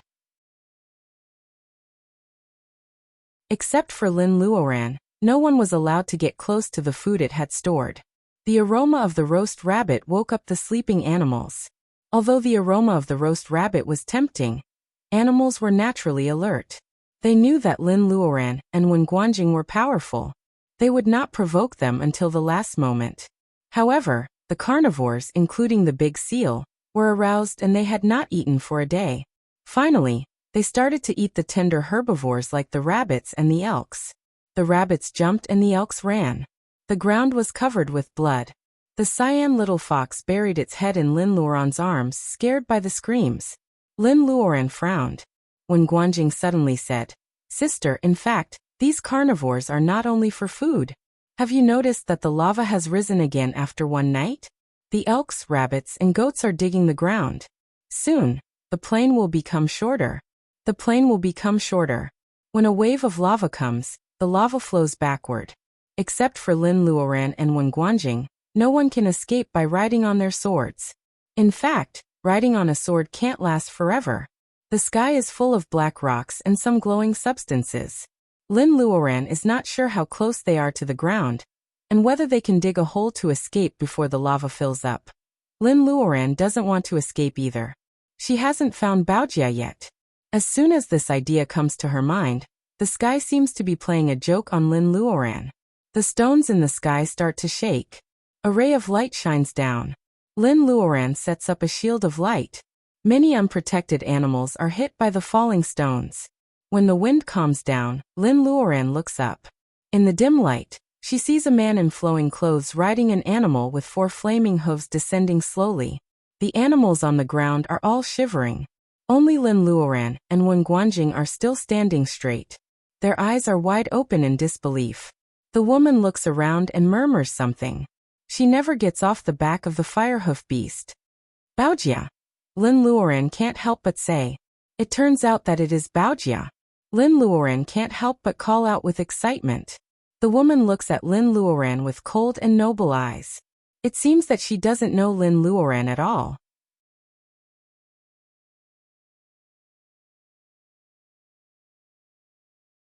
Chapter 195.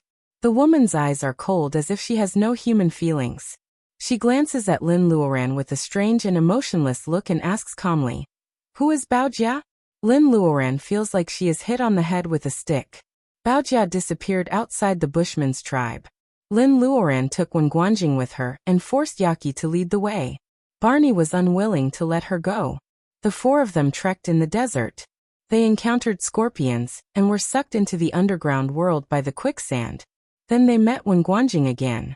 Through the vibration of space and the danger of lava, Baojia was her sister. Lin Luoran had to save her willingly without any complaint. However, Baojia is standing in front of her like a stranger. Lin Luoran feels cold all over. Wen Guanjing, who has been silent, tugs at Lin Luoran's sleeve. "Sister. She may not be Baojia," he says in a low voice, but he doesn't try to hide it. He can feel that this Baojia is unfathomably powerful. As a bystander, he can think calmly. Qin Baojia is so weak. How can she be as powerful as the ocean? The woman in front of him is not Sister Lin's friend at all. Lin Luoran is reminded by Wen Guanjing. She is calm and meticulous. However, the sudden appearance of Baojia distracts her. She steps back and looks at the woman. She is wearing a pink ancient robe with wide sleeves. Her hair is tied up with a silk ribbon and it reaches her ankles. Except for her face, she looks nothing like Baojia. Baojia doesn't like wearing ancient clothes. She has expressed her confusion about Li Shi's love for tang clothes. Before coming to Africa, Baojia cut her hair short to cope with the hot weather. She looks bright and pretty. She hasn't seen Baojia for a long time. Even if it has been half a month, her hair can't reach her ankles. Baojia's long and narrow eyes are always full of spirit, which gives her a kind of unruly beauty. If Lin Luoran is a warm jade, Baojia is a sparkling diamond. Lin Luoran's eyes fall on the eyes of Baojia. Her eyes are calm and indifferent, like the floating clouds in the sky. Is this really not Baojia? Unconsciously, Lin Luoran clenches her hands. Lin Luoran takes a few steps back quietly. The woman who rides the beast and looks exactly like Baojia asks, "Who is Baojia?"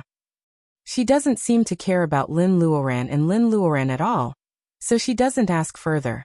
She looks around and is satisfied with the animals trembling. Suddenly, she turns around and says to Lin Luoran and Xiao Xian, "Why don't you kneel down?" "Kneel down? Why should we kneel?"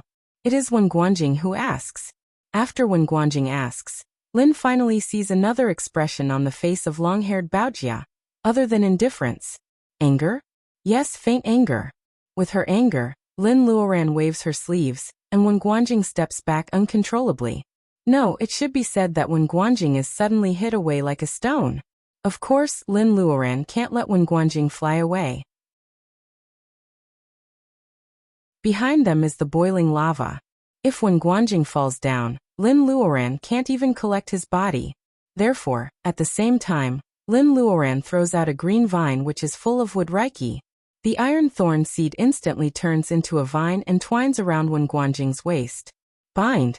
Lin Luoran shouts and tries to take back the vines. However, Wen Guanjing is so fast that he almost pulls her into the lava with him. Lin Luoran's feet are already off the ground. She steps on the hot wall around the plane, and her shoes are almost burned. Luckily, they are able to stand on the plane again with Lin Luoran's help. Lin Luoran is panting and looks at the long-haired woman vigilantly. She now believes that the woman standing in front of her is not Baojia. She just looks like Baojia. Don't be fooled. She wants to kill Wen Guanjing. How can this woman be Baojia? Lin Luoran doesn't think about the worst possibility. The woman in front of them is Baojia. However, just like the woman in white in the secret land, Baojia has been possessed. The enemy is strong and they are weak. Wen Guanjing don't know what to do except to look at the long-haired woman with vigilance. You are just chi trainers. You really don't know how high the sky is. The long-haired woman makes a conclusion. She doesn't seem to want to kill them. She doesn't even ask them to kneel down. Because the animal with 4 flaming hooves, a horn on its head, a body like a cow, and a face like a deer, let out a ba-ba sound. The long-haired woman seems to be able to understand it. She is surprised. She stands up and looks at Lin Luoran's feet. Since she showed up on the beast, the cyan little fox, which tries to make people ignore it, has been lying by Lin Luoran's feet. It's you. Why are you hiding? The long-haired woman smiles. The cyan little fox is reluctant. However, when the long-haired woman waves to it, it can't control its body and flies to her. Lin Luoran is afraid that the long-haired woman will hurt the cyan little fox. As soon as she moves her right hand, a ball of light hits Lin Luoran's hand. Lin Luoran feels severe pain in her right hand. The long-haired woman says coldly, "You are just a chi trainer. If you dare to act rashly again, don't blame me for ignoring the sacrifice and killing you on the spot." Saintess? Sacrifice? Lin Luoran and Wen Guanjing are confused. The saintess ignores them. Holding the frightened cyan little fox in her arms, the saintess gets back on the animal with 4 burning hooves. In the eyes of Wen Guanjing, the saintess rises slowly into the sky and disappears into the big hole in the sky. Lin Luoran doesn't raise her hand until it is out of sight. The back of her white hand is burnt black. Her fingers are still trembling because of the pain. The casual attack of the saintess almost destroys Lin Luoran's right hand. The right hand was a very important existence for cultivators. Except for a few people who were born left-handed, everybody ate, wrote, and did everything that was convenient to them with their right hand. Therefore, when cultivators used spells, they could only use their right hand all the time in order to make all kinds of seals agilely. Only then would they be able to touch the mysterious power of rules in the world and cast dazzling spells. The saintess is very indifferent, even vicious. She is more like a saintess than a witch. Lin Luoran finally believes that even if she is Baojia, she probably can't remember her at all. Sister Lin, should we follow them? Wen Guanjing hasn't said anything since he was rescued. He is afraid that Lin Luoran will get into trouble again. Seeing that Lin Luoran is in a daze, Wen Guanjing can't help but remind her. The sky is suddenly opened and the light is pouring down, giving people a feeling that the exit of the underground world is up there. Wen Guanjing is tempted. Even if Wen Guanjing doesn't say anything, Lin Luoran will still follow them. What if that is Baojia who has lost her mind? As long as there is a little hope, Lin Luoran will not give up. Besides, there is the cyan little fox. Lin Luoran has promised the white fox that she will take care of it. She can't give up the cyan little fox without fighting for it. When they are about to fly up on their swords, they find that the plane under their feet is shaking. At that moment, Lin Luoran almost thinks that the cave without any support is going to collapse. After a while, she finds that the plane is rising slowly out of the magma. Some animals happen to be standing on the edge of the plane. They fall down in panic, and are swallowed by the magma the moment they roll into it. Lin Luoran is caught off guard. She grabs Wen Guanjing's hand to stabilize herself. The plane is rising fast. The sky is moving to both sides and the light is getting brighter and brighter. There are tens of thousands of animals on the plane. You can imagine how big the plane is. However, it is rising fast out of the ground under the influence of a force. Lin Luoran suddenly has a bad feeling about the sacrifice that the saintess mentioned. The plane is rising higher and higher, and the animals are screaming. Finally, the plane was level with the dome, and with a crack, the plane was firmly embedded in the hole that the dome had cracked open. This is an exquisite mechanism.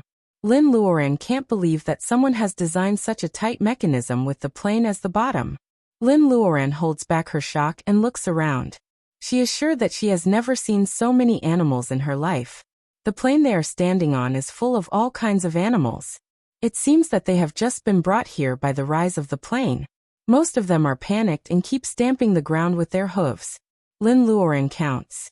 There are 8 such plains in total, surrounding a high platform in the middle in a circle. This was a flight of stairs that emitted a jade-like luster. The holy maiden was wearing a lotus-colored dress and was currently climbing up. The jade stairs seemed to extend all the way to the horizon, with no end in sight. They are out of the underground. Lin Luoran suddenly finds that the plain is surrounded by soft yellow sand. At the end of the jade staircase, there are shining stars all over the sky. The desert wind is hot. However, compared with the boiling magma underground, it is cool and pleasant. Lin Luoran takes a deep breath. This must be the surface of the Kalahari Desert. It is really unexpected that they can get out of the underground so easily after such a struggle. The Saintess walks further and further away on the high platform. Her clothes are flying, and it seems that she is about to disappear into the night sky. When Lin Luoran is thinking about how long she is going to climb, the Saintess finally stops. The 4-hoofed fire beast galloped down the jade stairs. The Saintess stroked its head, revealing a nostalgic expression. There is a small ball on the back of the fire beast. Lin Luoran has sharp eyes and finds that it is the cyan little fox.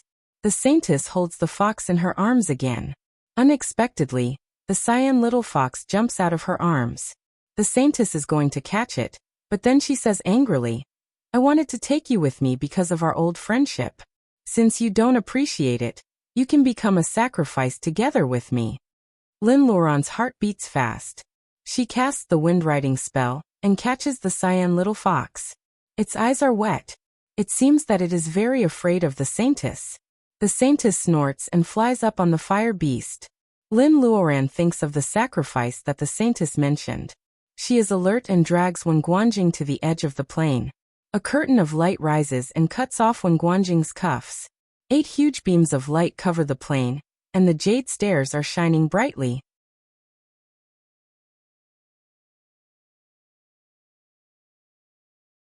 Chapter 196. The light curtain suddenly rises and cuts Wen Guanjing's cuff. They just step on the soft yellow sand. Tens of thousands of animals are surrounded by the light curtain, and they don't dare to move. These were 8 gigantic and extraordinarily magnificent restrictive spells. If the Saintess didn't knock Wen Guanjing into the lava and Lin Luoran didn't save him, they might still be among the animals instead of running away from the edge of the plain. They start to feel uneasy. Although the Saintess and the 4-hoofed beast are very powerful, they also want to run away. Lin Luoran, Wen Guanjing, and the cyan little fox that the Saintess said was ungrateful haven't even had the time to celebrate their escape when they see the panicked animals running into the inhibition. Instead of bouncing off like the inhibition Lin Luoran has seen before, the animals are killed mercilessly. That's right, he didn't hesitate to kill without mercy. The other mammoth that was pushed by one of the mammoths fell on the light curtain. In the next moment, it was killed into a pile of rotten meat, including the 2 long tusks that ordinary people would definitely covet. They were also crushed in the pile of rotten meat. The more the light screen scared the animals, the more they panicked. Lin Luoran can't see how many animals have died because the 8 huge light curtains are all painted red by flesh and blood. Lin Luoran can't see the inside of the 8 light curtains. At this bloody moment, Lin Luoran suddenly feels ridiculously lucky. The inhibition in her space is so gentle and kind. Lin Luoran's complaint about not being able to enter the cabin also vanishes instantly. The Saintess naturally notices that Lin Luoran and Wen Guanjing have escaped. Maybe, as she said, Lin Luoran and Wen Guanjing are just chi trainers in her eyes. Therefore, the Saintess doesn't catch them. Lin Luoran is attentive. She has already noticed that the Saintess calls them chi trainers. Lin Luoran has heard this title once. It is the Venerable, who almost killed her and made White Fairy's remnant soul fall into a deep sleep under the lonely mountain in the secret land. White Fairy said that it was a primitive monster. Lin Luoran is familiar with the primitive land. When she was in a coma after saving Baojia, she saw the back of the man in robe. His background is the primitive land with powerful strange beasts. Monsters are not terrible. For example, Goldie, the Scorpion King, and the Cyan Little Fox can all be called monsters to some extent. However, White Fairy, who once had the personal ability of the late gathering vitality period, calls them grand monsters. This is what is really terrible. After the primeval age, no one called Wuxia cultivators chi trainers anymore. They were all called cultivators or cultivators. If this saintess was a cultivator, she would not call them chi trainers. It could be seen that the saintess had a very long history. However, she acts as if she knows Cyan Little Fox, which is too contradictory. Do you know her, Little Fox? Lin Luoran lowers her head and comforts the Cyan Little Fox, which has not recovered from its fear. The little fox shakes its head like a rattle. If Cyan Little Fox really doesn't know her, then this saintess must have a long history. It seems that she has something to do with Cyan Little Fox or its ancestors. However, this is not important. It seems that the saintess is going to let go of these two chi trainers. For Lin Luoran, the most important thing is that the saintess has the same face as Baojia. She is not Baojia, but this body is probably Baojia's. Thinking of this possibility, Lin Luoran can't leave in peace. The saintess said that this is a sacrifice. Usually, people will sacrifice only when they get some power that doesn't belong to them. If these tens of thousands of animals were the so-called sacrificial offerings, then where did the jade stairs leading to? Lin Luoran looks up at the starry sky and thinks of the mural they are looking for. The rainbow-colored halo, the desert, and the cultivators who disappeared in the halo. If 1,000 years ago, the nascent soul cultivators used this method of sacrificing tens of thousands of animals to disappear from Earth, this possibility wasn't impossible. She heard it clearly. The saintess once said that she would take the Cyan Little Fox with her. After the Cyan Little Fox didn't appreciate it, the saintess became angry out of shame, as if she had given the Cyan Little Fox a great opportunity, but the Cyan Little Fox refused to accept it. It was a slap in the face for the kind saintess who was hard to come by. Leave. What would be considered a gargantuan opportunity? Would it be like a secret realm? For cultivators, a heavenly paradise devoid of spiritual energy? Or would it simply be leaving Earth? Oh, in novels, they preferred to refer to such situations as realms. However, after 1,000 years, no cultivators in the level of gathering vitality appeared, which means that this is a one-way journey. Lin Luoran clenches her hands. She can't let the saintess control the body that might belong to Baojia and leave. Stop! The saintess walks further and further on the jade stairs. The 8 light curtains are shrinking and killing more and more animals. Lin Luoran can't stand it anymore. In the eyes of the world of cultivation, cultivators in the level of laying foundation may not be able to defeat the saintess. However, Lin Luoran calls out the sword of Bright stubbornly. The phoenix-headed flying sword is shining in Lin Luoran's hand. The sword of Bright is a grade 5 flying sword. It is beautiful and powerful. However, compared with the 8 light curtains, its light is almost insignificant. Under the noble and mysterious jade stairs, Lin Luoran and the sword of Bright in her hand are as insignificant as an overconfident ant under a big tree. The saintess standing on the stairs turns around. Her narrow eyes are very indifferent, but she sneers contemptuously. The local chi trainers nowadays are so ridiculous. For example, the owner of this body, the rookie Baojia, threatened her when the holy relic came. If anyone dares to hurt her friends, she will destroy this body. The saintess feels ridiculous. How can a rookie who just stepped into the level of training chi bargain with her? The saintess doesn't even wait for the saintess to finish her words. She destroys the tiny spiritual mind of this body. The local people never understand the magical use of spirit power. They have the spiritual mind, but they can't use it properly. It is so sad. However, the local people with low personal ability soon bring trouble to the saintess. These two chi trainers seem to be the friends she mentioned. When the saintess hit the male chi trainer away, she felt a sense of blockage in her body. At that time, she thought it was because she hasn't adapted to the new body, so she didn't pay much attention to it.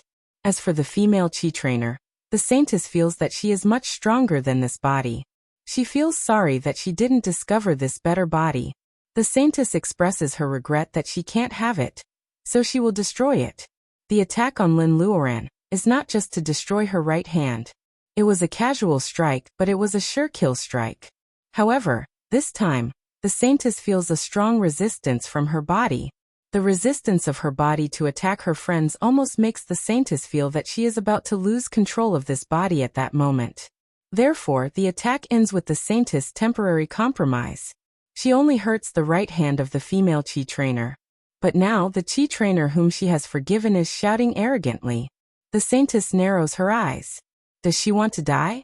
Large beads of sweat run down from Lin Luoran's forehead. In the eyes of the Saintess, Lin Luoran feels the stinging pain in her spiritual mind, and the omnipresent pressure around her. Just one look makes her feel heavy. This Saintess seems to be the culprit who suppresses their spiritual minds. Lin Luoran grits her teeth. She certainly knows how powerful the Saintess is. She has a feeling that she can't even defeat the weird animal with 4 burning hooves, let alone the Saintess. If the animal is a big tree, then she is a tiny machi. Machi will always be laughed at when it tries to shake a big tree. However, Lin Luoran is not afraid of being laughed at. Lin Luoran is not talented, but she is definitely brave. She is usually calm. However, when her reverse scale is touched, she will become hot-blooded. Hot-blooded means that someone is going to bleed, but Lin Luoran is not afraid. Therefore, in the Saintess' sarcastic smile, when Guanjing's worry, and Cyan Little Fox's disbelief, Lin Luoran flies up to the sky on her flying sword like a sharp arrow, rushing to the jade platform. She flies over the light curtain at an amazing speed. The light of the bright sword surges. This is the 3rd move of the spell, Auspicious Snow. Auspicious Snow is a very beautiful name. Just like Frost's Fall. The more beautiful a name is, the more unpredictable its power will be. The Saintess doesn't care about Lin Luoran's attack at all. Even though Lin Luoran's sword move is amazing, the gap between them is like an adult and a child. No matter how well a child imitates the moves of Ultraman on TV and yells, "Monster, I will destroy you," and then rushes to the adult, no adult will care about such an attack. 4-hoof fire beast rushes to stop Lin Luoran. When it is about to kill Lin Luoran with one move, it finds that it has no strength to turn its neck, and its whole body is frozen. Most of the body of 4-hoof fire beast is frozen by the snow, which slows down its movement. There are only 4 burning hooves on the beast's body. The rest of its body is covered by snow and it can't move. This is the hot Kalahari Desert. How can there be snow? This is Auspicious Snow. The spell with a beautiful name but great power. Seeing that the ice on the 4-hoof fire beast's neck is cracking, Lin Luoran slashes down with her sword. The bright sword hits on the horn of the 4-hoof fire beast, making a clanging sound. The horn of the 4-hoof fire beast is so hard that the bright sword can't hurt it. After being shaken off, the bright sword only scratches the skin on the 4-hoof fire beast's neck. The Saintess doesn't expect that her beloved beast will suffer. She is furious. Regardless of her body's instinct, she covers Lin Luoran with her spirit power. Before Lin Luoran can feel the joy of winning, she is thrown down by the Saintess. Down there, of course, is the light that will kill Lin Luoran. Sister Lin. When Guanjing's eyes turn red, he flies up on his sword. He is anxious, but his flying sword is not good at speed. What should I do? The Cyan Little Fox seems to see Lin Luoran's poor ending. It closes its eyes anxiously. When Lin Luoran is about to hit the light curtain, a rag suddenly flies out from a dark corner and wraps her up.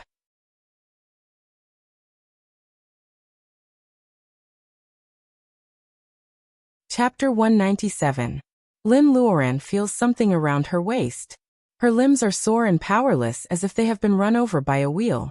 She looks down and finds a piece of dirty cloth wrapping around her. Lin Luoran is pulled to the sand and narrowly escapes. She never knows that there is fog in the desert. The cloth retracts. Lin Luoran can't see clearly in the dark. She doesn't know who saved her. When Guanjing moans in the air, he wants to save Lin Luoran, but it is too late. He is attacked by the wounded fire beast. He is about to fall into the light curtain like Lin Luoran. The dirty cloth catches Wen Guanjing and takes him to Lin Luoran. The cloth disappears again. Wen Guanjing is obviously seriously injured by this unexpected attack. There is blood on his lips and he passes out. The cyan little fox shakes him. It is very upset. It doesn't understand why this human cultivator is always in a coma. The Saintess's attention was finally attracted by the cloth strip's action twice.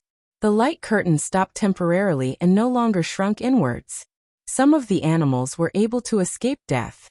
However, the dead animals and creatures can never come back to life. Their blood and flesh are all over the 8 light curtains. The blood and flesh are transformed into a kind of energy that Lin Luoran can't understand. The energy is transferred to the jade stairs. What a sneaky guy. The Saintess stops walking. She stops and stares at the direction Lin Luoran is looking at. The dirty cloth comes from the fog. There is a man's laughter in the fog. The road to heaven is built with bones. After so many years you are still the same. Lin Luoran checks Wang Guanjing. She is relieved when she is sure that he only fainted because of the vibration of his blood and qi. The mysterious person who saved them is a man. Lin Luoran is sure. However, why does the man's laughter sound crazy? Unlike Lin Luoran, the Saintess doesn't look good. It has been so many years. So which old friend of mine is joking with me? The Saintess doesn't look good when she thinks that the man might be an old friend of hers. In her memory, there is no old friend whom she has a good relationship with.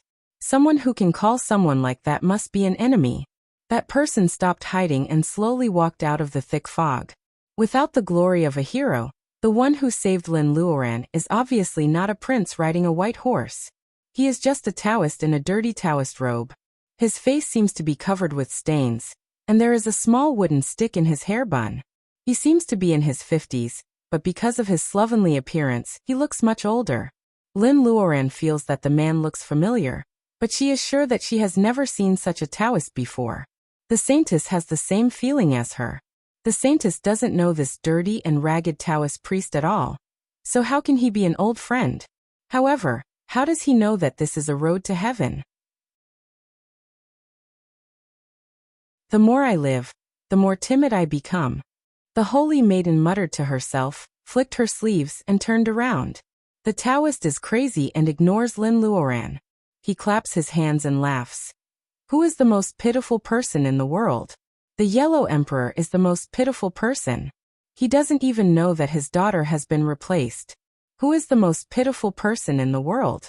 Qiyu is the most pitiful person. Holy girl of Julili? She is so funny. Lin Luoran is confused by the Taoist's words.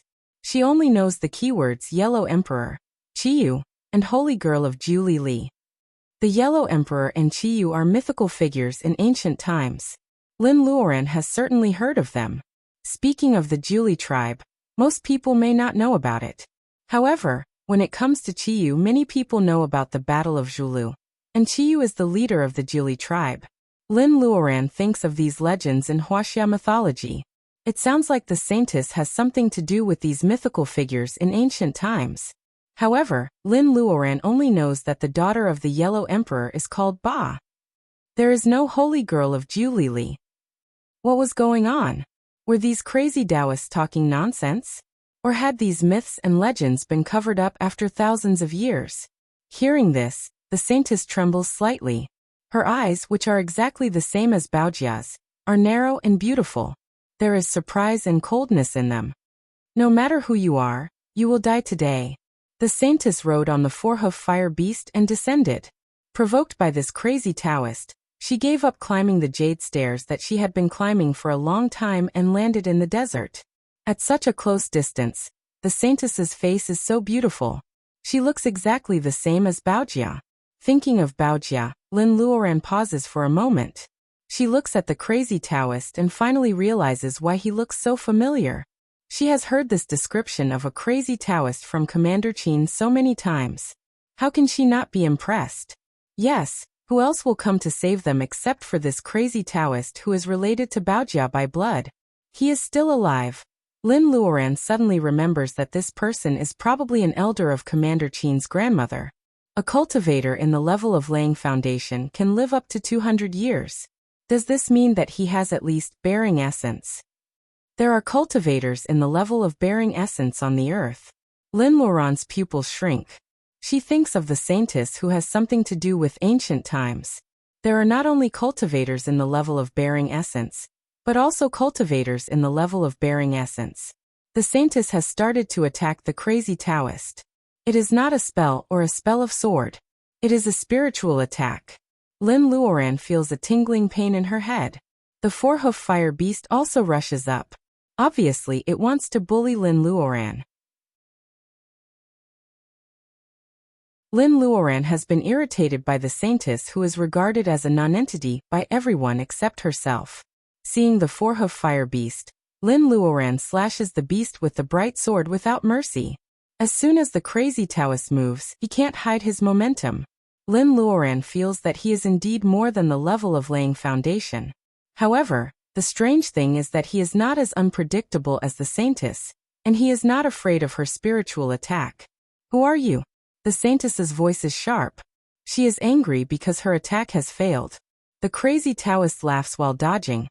I'm here to send you away. But you have to leave this body. The Saintess suddenly stopped and smiled. She was indescribably beautiful and moving. It's her honor to be able to go with this Saintess. How can the earth compare to the place I want to go? Her voice is so quiet and her smile is so dignified. At this moment, she is in line with the Saintess that she calls herself. Lin Luoran glances at her and agrees with her. If this is really Baojia, it is a good choice for her to go with her. The four-hoof fire beast notices that Lin Luoran is absent-minded and suddenly roars like thunder. Lin Luoran wakes up, but she is hurt by the roar of the four-hoof fire beast. The Taoist screams, "You traitorous Kuei ox! The Saintess of the Jiuli tribe kicked you 3 times, and you have forgotten who you used to be." The Taoist scolds angrily. Obviously, he is not fooled by the Saintess.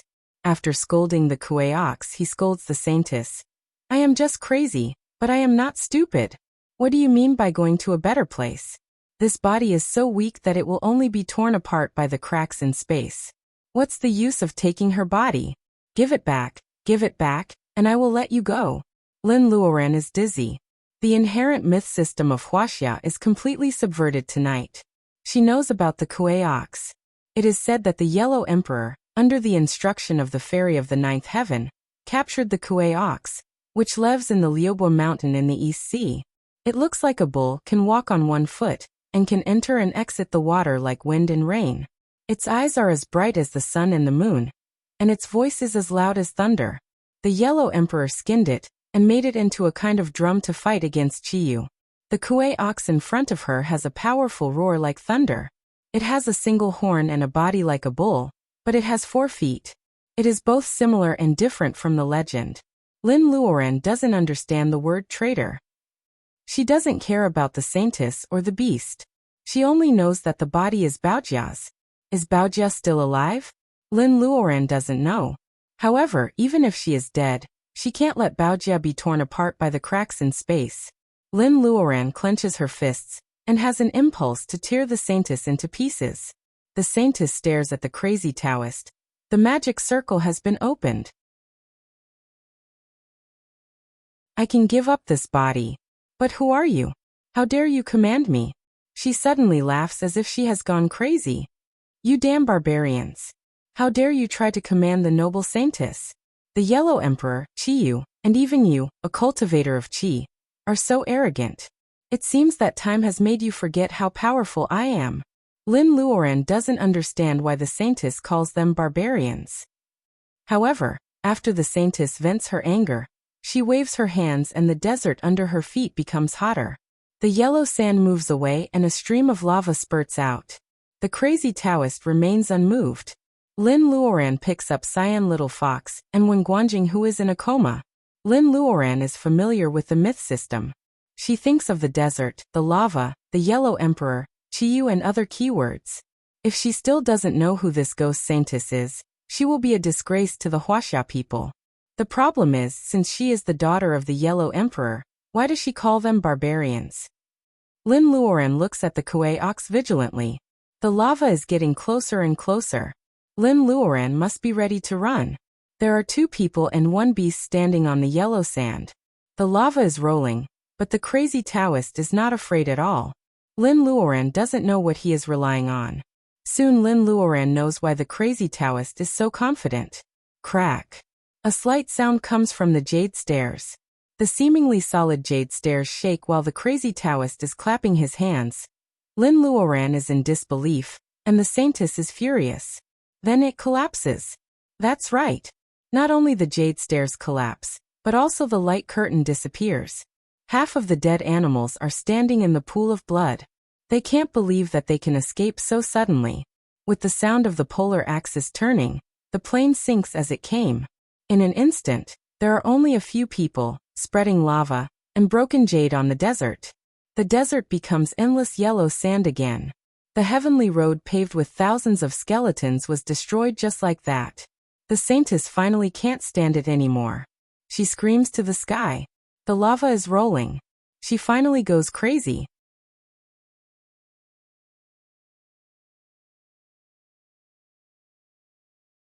Chapter 198. The broken jade stairs collapse in the desert, and are soon buried by the yellow sand. It used to be sacred, but now it is just a pile of broken jade. The sky is full of twinkling stars. Lin Luoran doesn't know if it is her illusion, or because of the road to heaven that existed a moment ago. Lin Luoran always feels that the starry sky tonight is so bright that she can't look at it directly. However, the problem at hand is how to get Baojia's body back. The lava is rolling and the fire beast is roaring. The Saintess, who has been ignoring Lin Luoran and others, is finally furious. No one knows how many years she has waited to open the road to heaven. Tonight, the jade stairs have collapsed.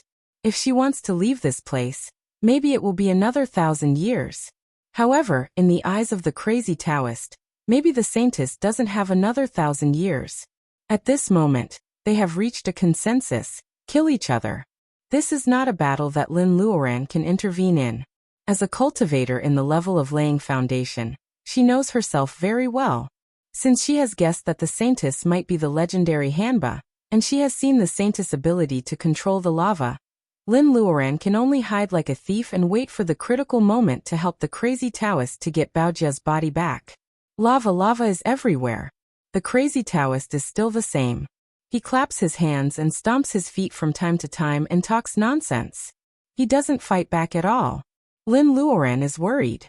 She can't help but wonder if he has really gone crazy after so many years. The four-hoof fire beast roars. In the lava all over the sky, the crazy Taoist finally moves.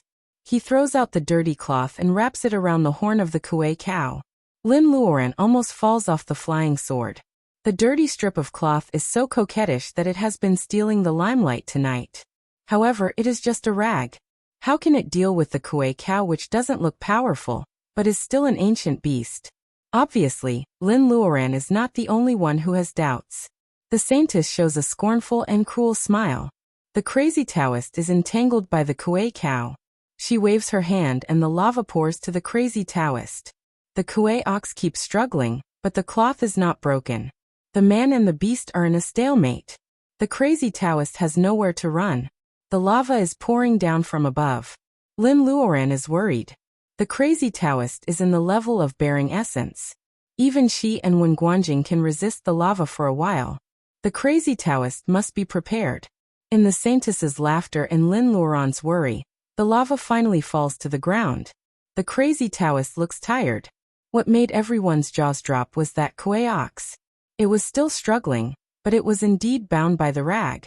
With a thunderous roar, the Kuei ox obviously couldn't accept this fact. It transformed into its original body in the lava, and suddenly grew to the height of a building. Not to mention the crazy Taoist, even all the people present were like hills in front of the transformed Kuei ox. A dirty and torn strip of cloth was wrapped around the huge horn. Due to the disparity in size, it was stretched thin and seemed to be on the verge of breaking. But it didn't budge. The scene was extremely comical, and no one could laugh at it. Lin Luoran couldn't help but exclaim. She was so shocked by the rag that she couldn't calm down. The Saintess finally started to take off the rag. It was extremely dirty, smelly, and had no reiki at all.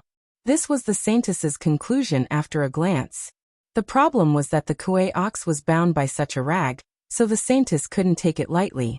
The Kuei ox revealed its original body. The air coming out of its nose was extremely hot. The drum made of its skin could be heard hundreds of miles away. which boosted the morale of the troops of the Yellow Emperor. Therefore, the lava naturally couldn't hurt it. But now, it was wriggling under a piece of torn cloth. Just thinking about it was absurd. Maybe because the scene was so weird, Lin Luoran and the Saintess both forgot that when the lava was poured on the crazy Taoist, there was no flash of any Reiki treasure. The crazy Taoist just stood in the rolling lava, unharmed. The red lava was rolling. Because the light was too bright, the stains on the crazy Taoist's blue Taoist robe became more obvious. He really didn't look like a master at all. He had the Kuei Ox under control. However, at this time, the crazy Taoist went crazy again. He took off the rag. The Kuei Ox didn't react at first, but soon it became angry and wanted to take revenge for being bound. The horn of the Kuei Ox was shining and stiff. It was about to poke the crazy Taoist. The crazy Taoist raised his right hand holding the rag. He is no longer tying her up, but whipping her. The moment the crazy Taoist raises the cloth, his temperament changes. He is no longer crazy or stupid. At this moment, he is so serious that people can even ignore the greasy Taoist robe he is wearing. Pa! The rag hit the Kuei Ox. The Kuei Ox stopped the first time, and so did the Saintess. The former couldn't move, and the latter felt that this scene was a bit familiar. Pa! The rag broke when it hit the Kuei Ox for the second time. Although it was still dirty and smelly, no one dared to look down on it anymore. Because the Kuei Ox shrank at a speed visible to the naked eye after being whipped 3 times. Pa pa pa. The crazy Taoist whipped several times. The enlarged body of the Kuei Ox shrank again and again. What's more, the spirit of the Kuei Ox seemed to be taken away by the rag. The Kuei Ox was not as arrogant as before. Lin Luoran hoped that the crazy Taoist would whip it a few more times to get rid of this ancient beast. However, the Saintess screamed. Her sharp voice almost broke Lin Luoran's eardrum. Whip. How could the whip be in the hands of a chi trainer? Who are you? The crazy Taoist ignored her and continued to whip it a few more times. The Kuei Ox became even smaller. It was as small as a rabbit in the underground world.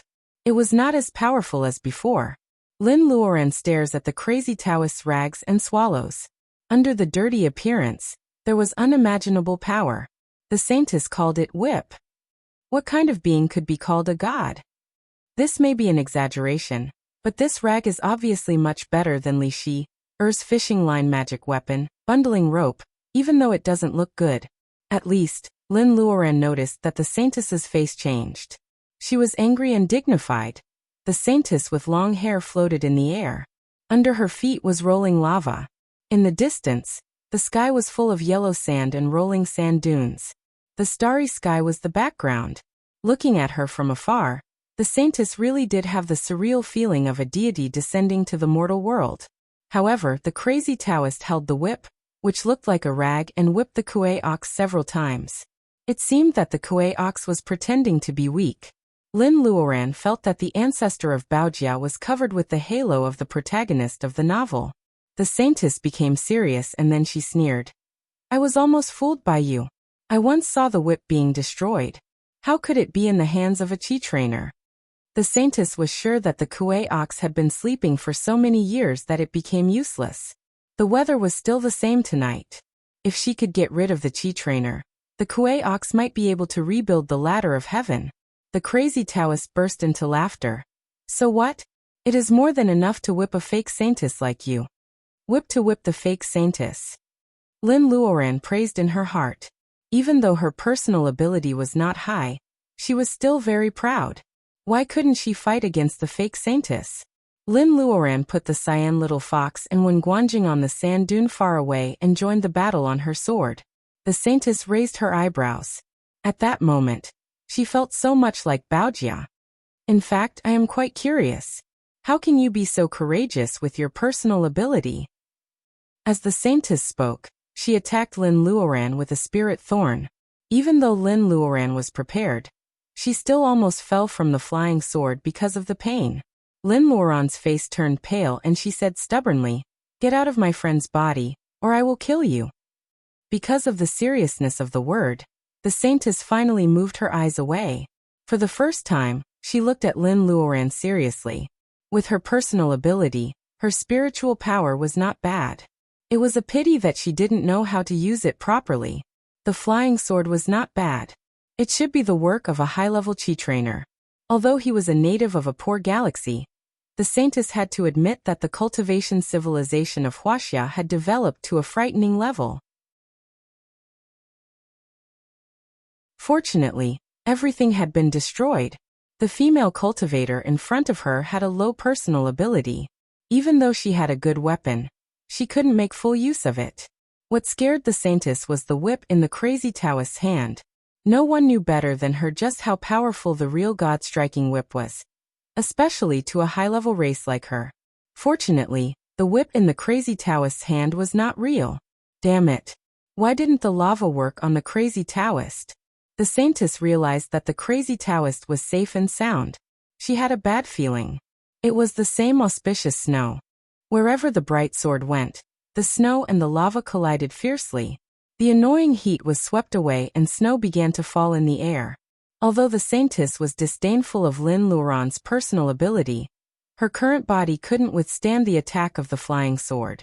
Looking at the white sword which was full of killing intent, the Saintess sneered. These earth cultivators were always so hypocritical. They said that it was their friend's body and they had to get it back, but at the same time, they mercilessly attacked this body with the fiercest sword move. The Saintess sneered and stood in the air without dodging. She didn't mind giving up this body. The sword light was cold. Lin Luoran shook her wrist and the bright sword brushed past the Saintess's cheek, adding a small snowflake to her eyebrow. She couldn't do it in the end? The Saintess moved her fingers. If she couldn't do it in the fight, she had to die.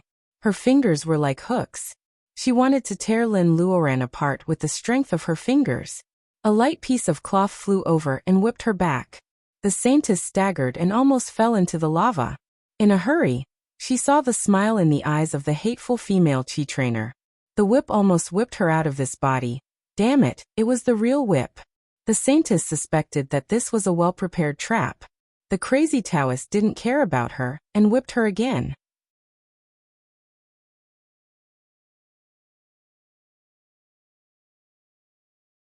Chapter 199. Pitter-patter. The crazy Taoist lashes several times. The Saintess has no way to escape. She can only watch the rag falling on her body. Lin Luoran notices that the rag makes a different sound from when it was whipping the Kuei cow. Therefore, the Saintess doesn't become smaller. She just panics a little. As the crazy Taoist lashes, a ball of light comes out of Baojia's forehead and runs into the ground. The lava disappears with the light. The crazy Taoist chases after Baojia. Lin Luoran catches Baojia who falls to the ground. Baojia's eyes are closed and she looks peaceful. When Lin Luoran holds her wrist, she can still feel her pulse. Fortunately, Baojia is still alive. As long as she is alive, there is hope. Lin Luoran is relieved. The sand dunes soon covered the traces left by the lava. If it weren't for the broken jade stairs and the dispirited Kuei cow, Lin Luoran would think that she is dreaming. Come to think of it, what happened tonight? A woman who claims to be the Saintess, probably Hamba, the daughter of the Yellow Emperor, occupied Baojia's body in a way similar to possession. She tried to climb the jade stairs and leave the earth? Lin Luoran can't help but look aside. The broken jade is still lying in the desert, and most of it has been covered by the yellow sand. Even though it was huge in size, it was much smaller than when it was floating in the air. It is obviously refined. Lin Luoran doesn't know how the crazy Taoist destroyed it. After all, Lin Luoran used to work for Lu's family, and knows more about jade than ordinary people. However, she still can't recognize this kind of jade, including the materials on cultivation given to her by White Fairy. It is milky white on the outside, but there is cyan light inside. Well, this color is familiar. Lin Luoran looks at the cyan little fox. The little fox is pretending to be silly. Lin Luoran knows that the cunning little fox won't say anything even if it knows something, so she has to give up the idea. Lin Luoran puts her hand on the broken jade. She wants to feel the material of the jade. However, after a series of cracking sounds, the broken jade starts to roll on its own. Lin Luoran thinks that something has changed again. She is startled and looks at the Kuei cow alertly. The Kuei cow is obviously still dispirited and looks very innocent. The broken jades roll on their own and turn back into jade stairs. Lin takes a step back and the jade stairs shrink again and again. They become a model of stairs and fly towards Lin. Lin Luoran can't help but open her hands. The mini jade stairs fall into her hands, shining with a kind of crystal beauty. It was just that it was full of cracks, which somewhat destroyed the harmony. The flight of stairs only had 9 steps in total. When he thought about its enlarged appearance, towering into the heavens, he didn't know who it was that used great divine ability to refine it. Lin Luoran can't help but look at the jade stairs carefully. She finds that there are some tiny light spots on the back of the stairs, just like the stars in the sky. A big one is surrounded by several smaller ones. Lin Luoran is fascinated by them. The more he looked at it, the more familiar it seemed. If these light spots can rotate along the orbit. Lin Luoran looks up at the sky full of stars. Solar system? These light spots are the solar system. Something in the stairs seems to be sucking in Lin Luoran's spiritual mind. In the endless void, a vast starry sky unfolds in front of her. Some are big and some are small. The nearest one is a blue planet, like a glass marble, which is particularly conspicuous in the dark void. Water swamp covers 70% of the area. Lin Luoran is so familiar that she can almost recognize it is the Earth at a glance. In addition, she immediately finds the nearest star. With a thought, the star zooms in front of her as if it is pulled in front of her. The ground is full of potholes. Although she can't touch it directly, Lin Luoran can feel the feeling of time being blown by the wind. Is this the moon? Where is the moon? The dark sky is dotted with countless stars, which makes people want to explore and linger. It is really beautiful. Lin Luoran unconsciously wants to see another star, but she hears a shout in her ears. Wake up! Along with this shout, there is a thunderous cry of the Kuei cow. Lin Luoran comes back to her senses. Her eyes are confused. After a while, she can see clearly that it is the crazy Taoist standing in front of her. Thinking of what happened before, she is suddenly shocked. The crazy Taoist is a little tired. He doesn't know how the light of the saintess is doing. Seeing that Lin Luoran has woken up, he says in a low voice, "How dare you? You have just laid foundation. How dare you explore the star atlas? If I had come out a little later, you would have been lost in the starry sky and could never find your way back." Was the first thing he saw a star chart? This is just the stars on the first step. If she had looked at the stars on the second step at the beginning, something bad would have happened before the crazy Taoist came out. Lin Luoran feels sad. Because of the crazy Taoist, she doesn't dare to steal such a treasure. She hurries to give the jade stairs to him.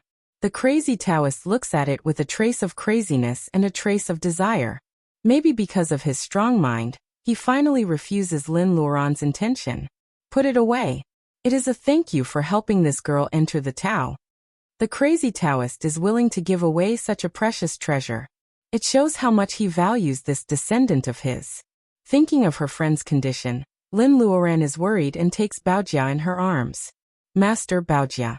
Lin Luoran's eyes turn red. She did this out of kindness. If she didn't want Baojia to go out and relax, she wouldn't have taken her to Africa. How could this happen? The crazy Taoist checks and seems to be relieved. Don't worry. She won't die. Lin Luoran sniffles and smiles through tears. Master, really? When will she wake up? It's just that she can't die. When did I say that she would wake up? Although the fake saintess can't hurt her because of her bloodline. Her cultivation is low and her ocean of consciousness has just been formed. Now that she has been brutally invaded, she is already fragmented. If we wake her up now, she will be like a newborn with a blank mind. The crazy Taoist seems to be fine. Only Lin Luoran, who is listening, feels as if she has been hit hard. She says bitterly, "What do you mean by a blank mind?"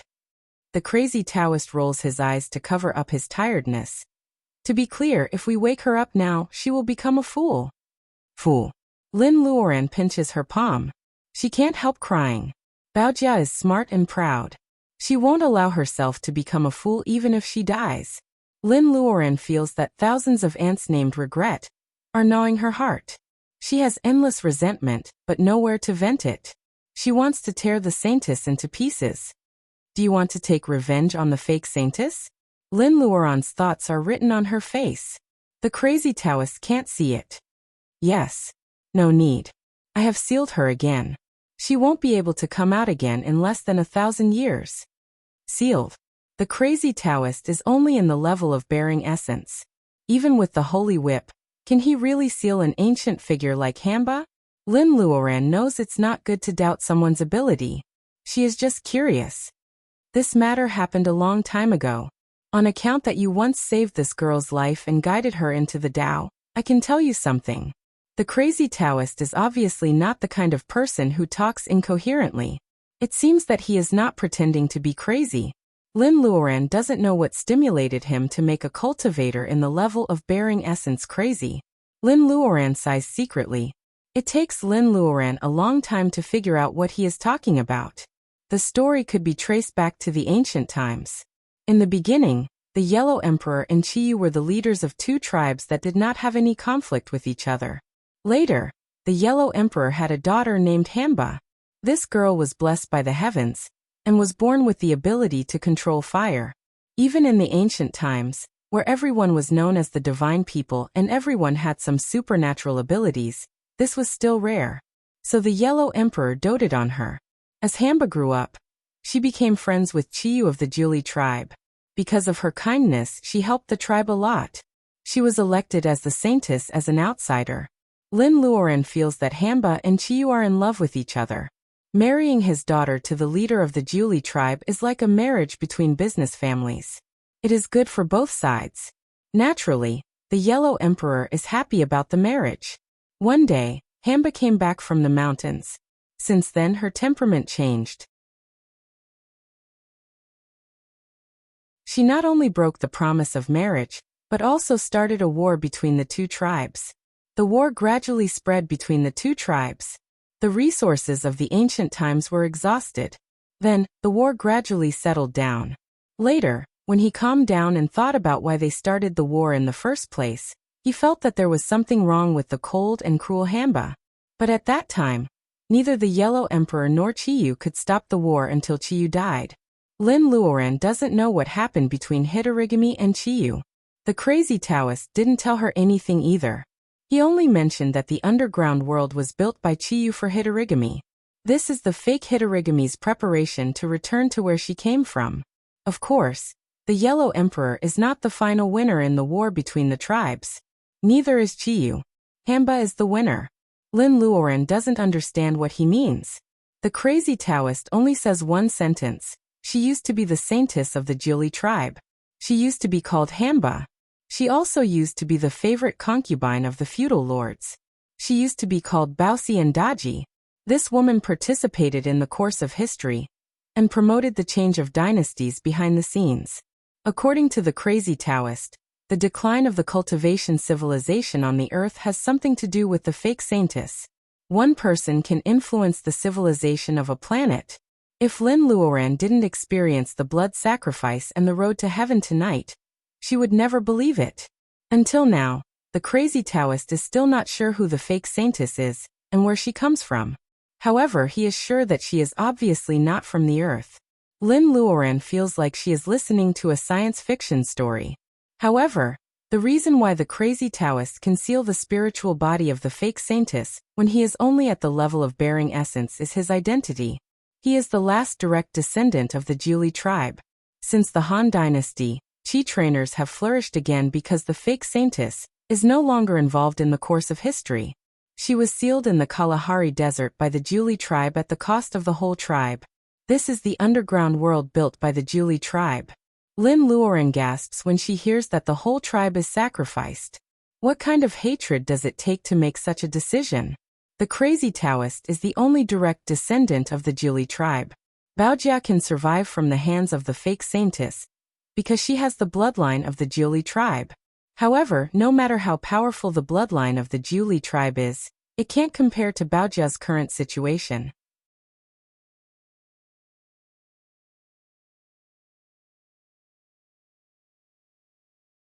Chapter 200.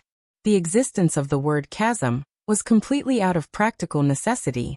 For example, no matter how smart a first grader is, he can't discuss theories like quantum mechanics with scholars.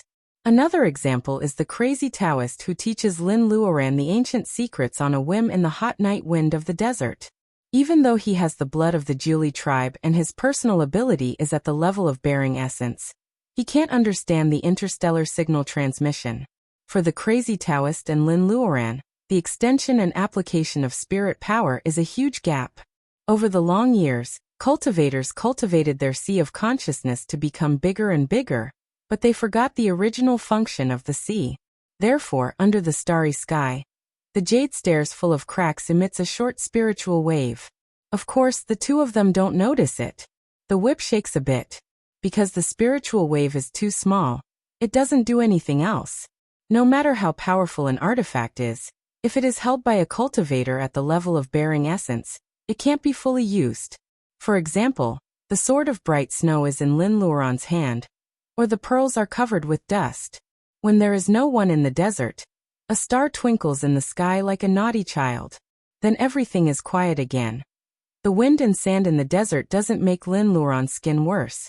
Compared to his unchanging appearance, the shock and worry in his heart were the greatest. Of course, Lin Luoran won't tell her parents about Baojia's current situation. She only tells them that Baojia met a senior cultivator in the family, and will cultivate with him for a while. Mr. Lin says it is a lucky chance to comfort his mother who is reluctant to leave Baojia. Only Lin Luoran knows what kind of state Baojia is in after the crazy Taoist takes her away. Before the crazy Taoist leaves, he also tells her several ways to cure Baojia. All of them are treasures that Lin Luoran can't solve even with her space. For example, the soul wood. It is said that the last piece appeared in the Tang dynasty, before the disappearance of cultivators of gathering vitality. Since then, the world of cultivation has been declining. This kind of treasure is even less likely to appear. Lin Luoran thinks that she can figure out the mystery of the disappearance of cultivators of gathering vitality.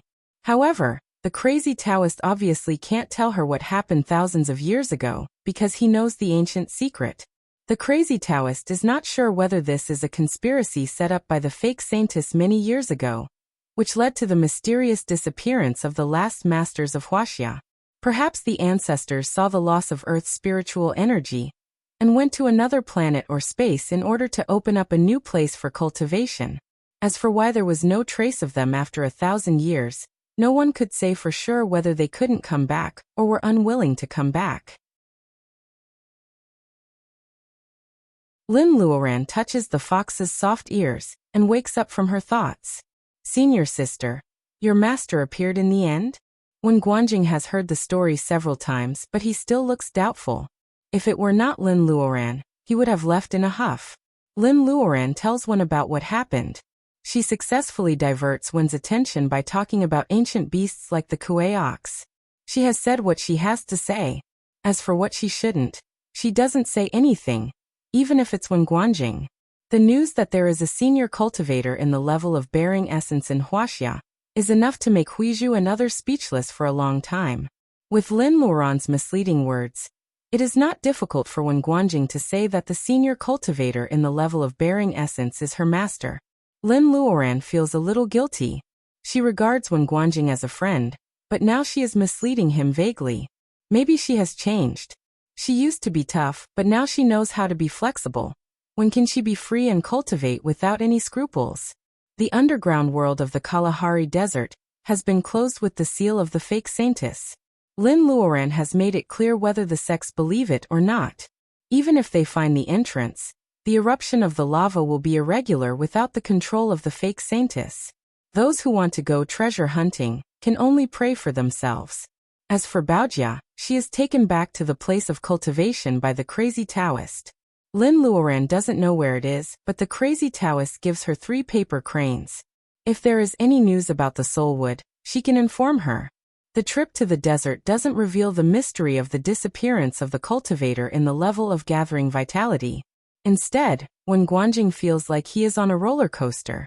He has the feeling of breaking through and falling in a short period of time. Fortunately, Wen Guanjing is a strong-willed person. Other people may not be able to accept such a difference. The good news is that after this incident, When Guanjing finally decides to temporarily let go of the affairs of the special department and go back to his family to cultivate, he can't come out until he reaches the completion of the level of training Qi. Lin Luoran is happy about this. As for whether Chen Yun, the minister of the special department, will be happy after hearing the news, it is none of her business. As for Lin Luoran, she is worried about Baojia, but she has gained something. After when Guanjing leaves, there is no one else in Lin's house. The Siam little fox is lazily basking in the sun. Lin Luoran summons the jade stairs and stares blankly for a while. There are countless stars engraved on the back of the stairs. With her current spiritual mind, she almost gets lost on the first step. The crazy Taoist said that this is a star atlas. If there is a star atlas, it means that someone has explored the vast starry sky above her head. Is it an interstellar civilization or a powerful cultivator? No matter which one it was enough to make one's heart beat faster. Lin Luoran sighs and puts the jade stairs back into the space. She needs to have strong self-control to stop herself from exploring the star atlas on the back of the jade stairs. There is another gain from the trip to the Kalahari Desert. She finds that there are intelligent creatures like fire phoenix and silverfish in the space. Although she can't communicate with them yet, Lin Luoran is more confident that she can enter the cabin in the future. Of course, the space has absorbed the strange fire. Now there is a circulation of airflow. It drizzles from time to time and the wind blows. The space has become more like an independent small world. Lin Luoran takes out a peach from the space and throws it to the cyan little fox. This cunning little fox eats chicken, rabbit, peaches, and vegetables. It is not picky about what it eats. It is also good at acting cute, which is a sharp contrast to Goldie, who is getting colder and colder. Mrs. Lin likes it very much. After eating the peach, the fox still wants to eat the fat koi in the bluestone fish tank. Lin Luoran grabs the fox by its neck and holds it in her arms. The cyan little fox can't get rid of Lin Luoran, so it calms down reluctantly. Half a day after when Guanjing left, the phone in Lin's house starts to ring. Master Mu asks if the Kalahari Desert really can't be developed. Lin Luoran smiles bitterly and repeats what she said to Wen Guanjing. Even if it can be developed, she doesn't want to do it. Who knows if the seal will be opened after a large number of people come in? If so, the crazy Taoist's efforts will be in vain. Therefore, Lin Luoran deliberately emphasizes the importance of the Kalahari Desert to the cultivator in bearing essence. Master Mu sighs and stops talking about it. Chen Yun of the special department is much more difficult to deal with. Although he is polite, he keeps asking Lin all kinds of questions. What he says is that he is determined to develop the Kalahari Desert. Lin Luoran sneers. If someone really wants to die, she can't stop him from doing it. These are the aftertaste of the trip to the Kalahari Desert. Lin Luoran guesses that Huizhu, who is in the later stage of laying foundation, will be the most tempted by the cultivator in bearing essence. However, she has decided not to go back to the villa in Mount Qingqing for the time being. Considering Huizhu's temperament, and the fact that they almost fell out with each other last time, Lin Luoran guesses that people from the Qingqing Taoist temple probably won't come back to the R city to find her. As Luodong starts school, the focus of the Lin family will be in the city for a long time. Lin Luoran can't bear to leave Goldie alone in Mount Qingqing. She decides to let it play by itself during the day, and come back to the Lin's house in the city at night. Will it disturb the citizens? That's the government's problem. Lin Luoran thinks about it naughtily. The cyan little fox in her arms suddenly raises its head and looks at the sky alertly. In the night, Goldie's wings quietly appear above the Lin's house. Lin Luoran smiles. Although there are many things to worry about, most of the time, people feel comfortable and happy. That's enough. In fact, Lin Luoran is right. Taoist Huizhu, the abbot of the Qingqing Taoist temple, has wasted 8 teleport figures since he received the news that there are still cultivators in the level of bearing essence in Wuxia. With Xiaoan's personal ability, he can draw magic figures like the teleport figure. Though it is slow, it is enough for him to supply the orders of the big forces. Since he entered the middle stage of training Qi, many magic figures have been drawn by him. However, he has never received any feedback that the effect is not enough. which means that Anne's drawing is very good. However, today Taoist Huizhu, who hasn't drawn low-rank magic figures for a long time, is drawing the teleport figure by himself. Drawing figures is about the integration of essence, qi and spirit. The combination of the person, the brush, the environment, and the movement of the figure can make a successful figure in one go.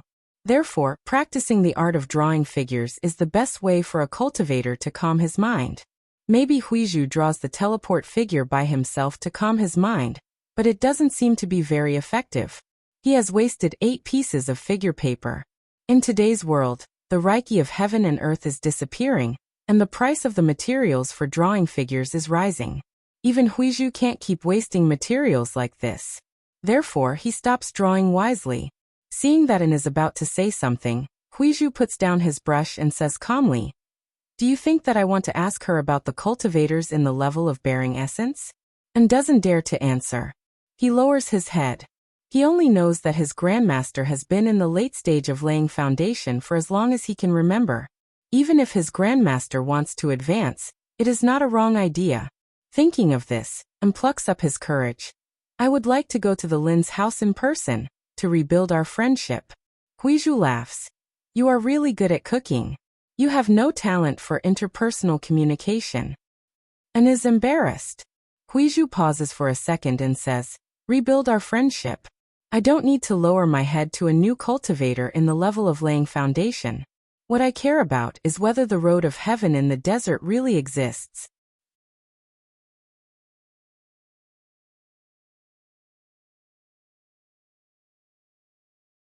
Chapter 201.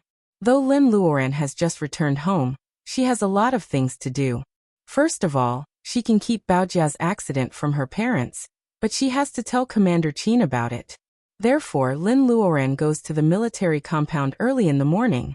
Commander Qin, who has retired due to illness, still lives in that small building. Even though the old man has retired, his old friends and subordinates in the army are still there, so no one dares to hurt him. Therefore, Lin Luoran enters the military compound smoothly.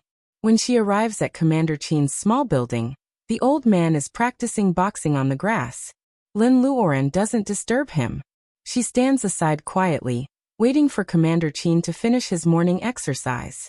The old man seems to be practicing the military boxing in the army.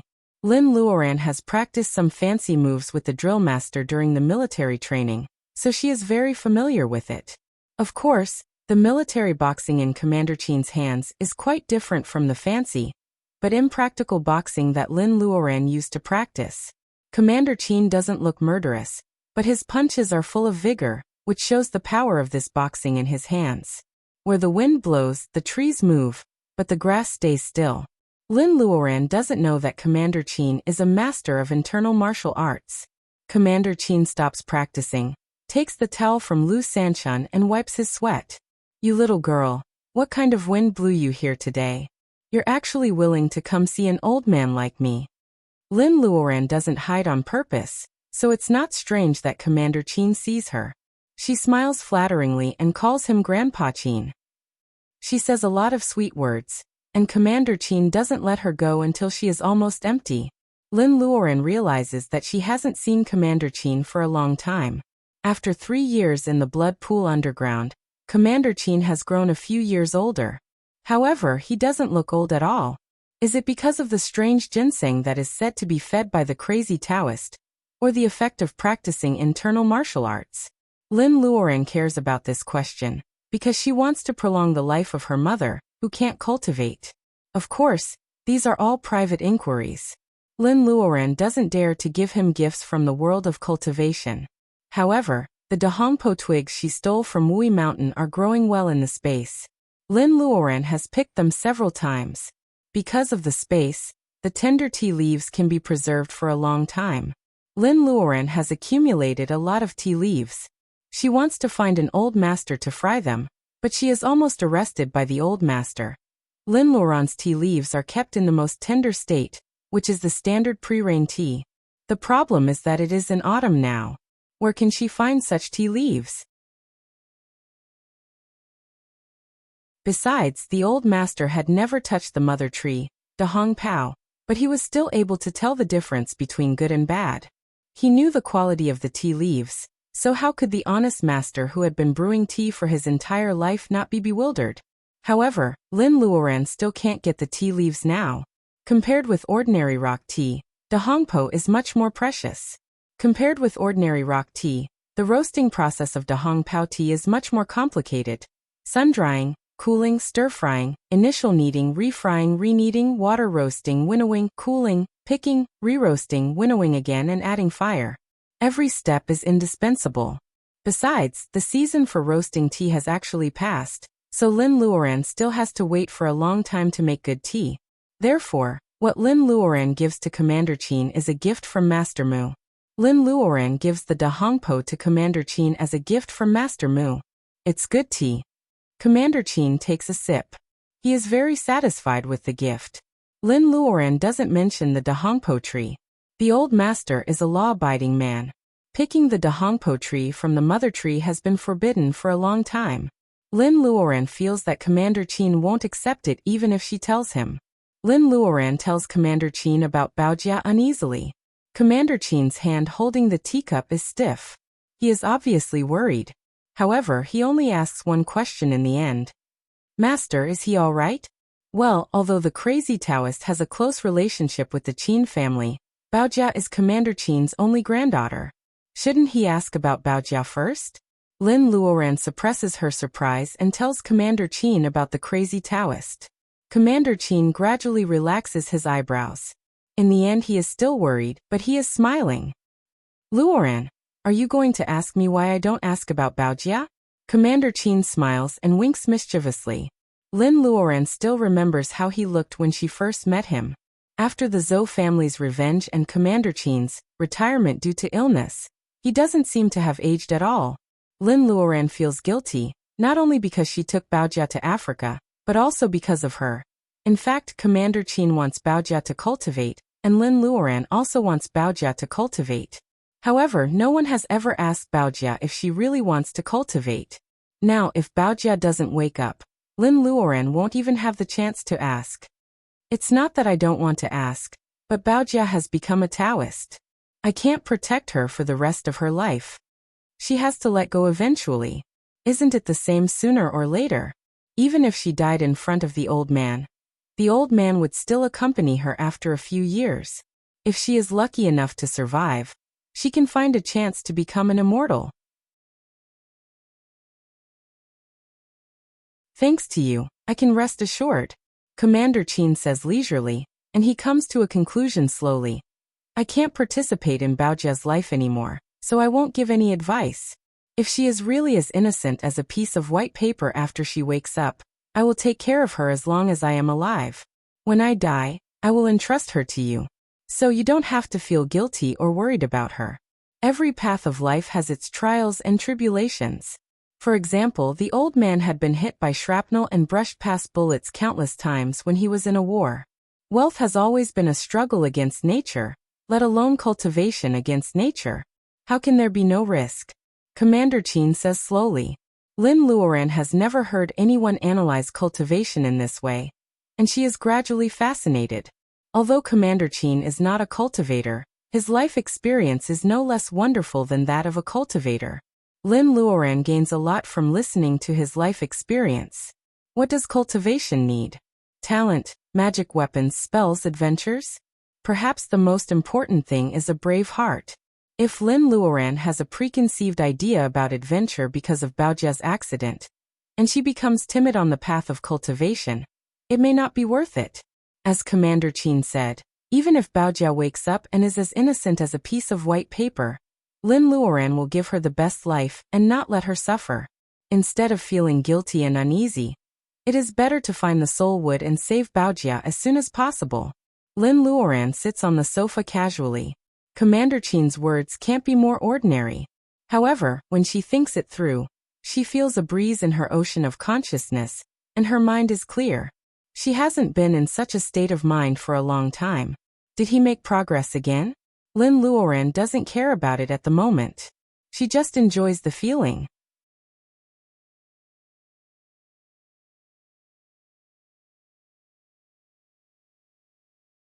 Chapter 202.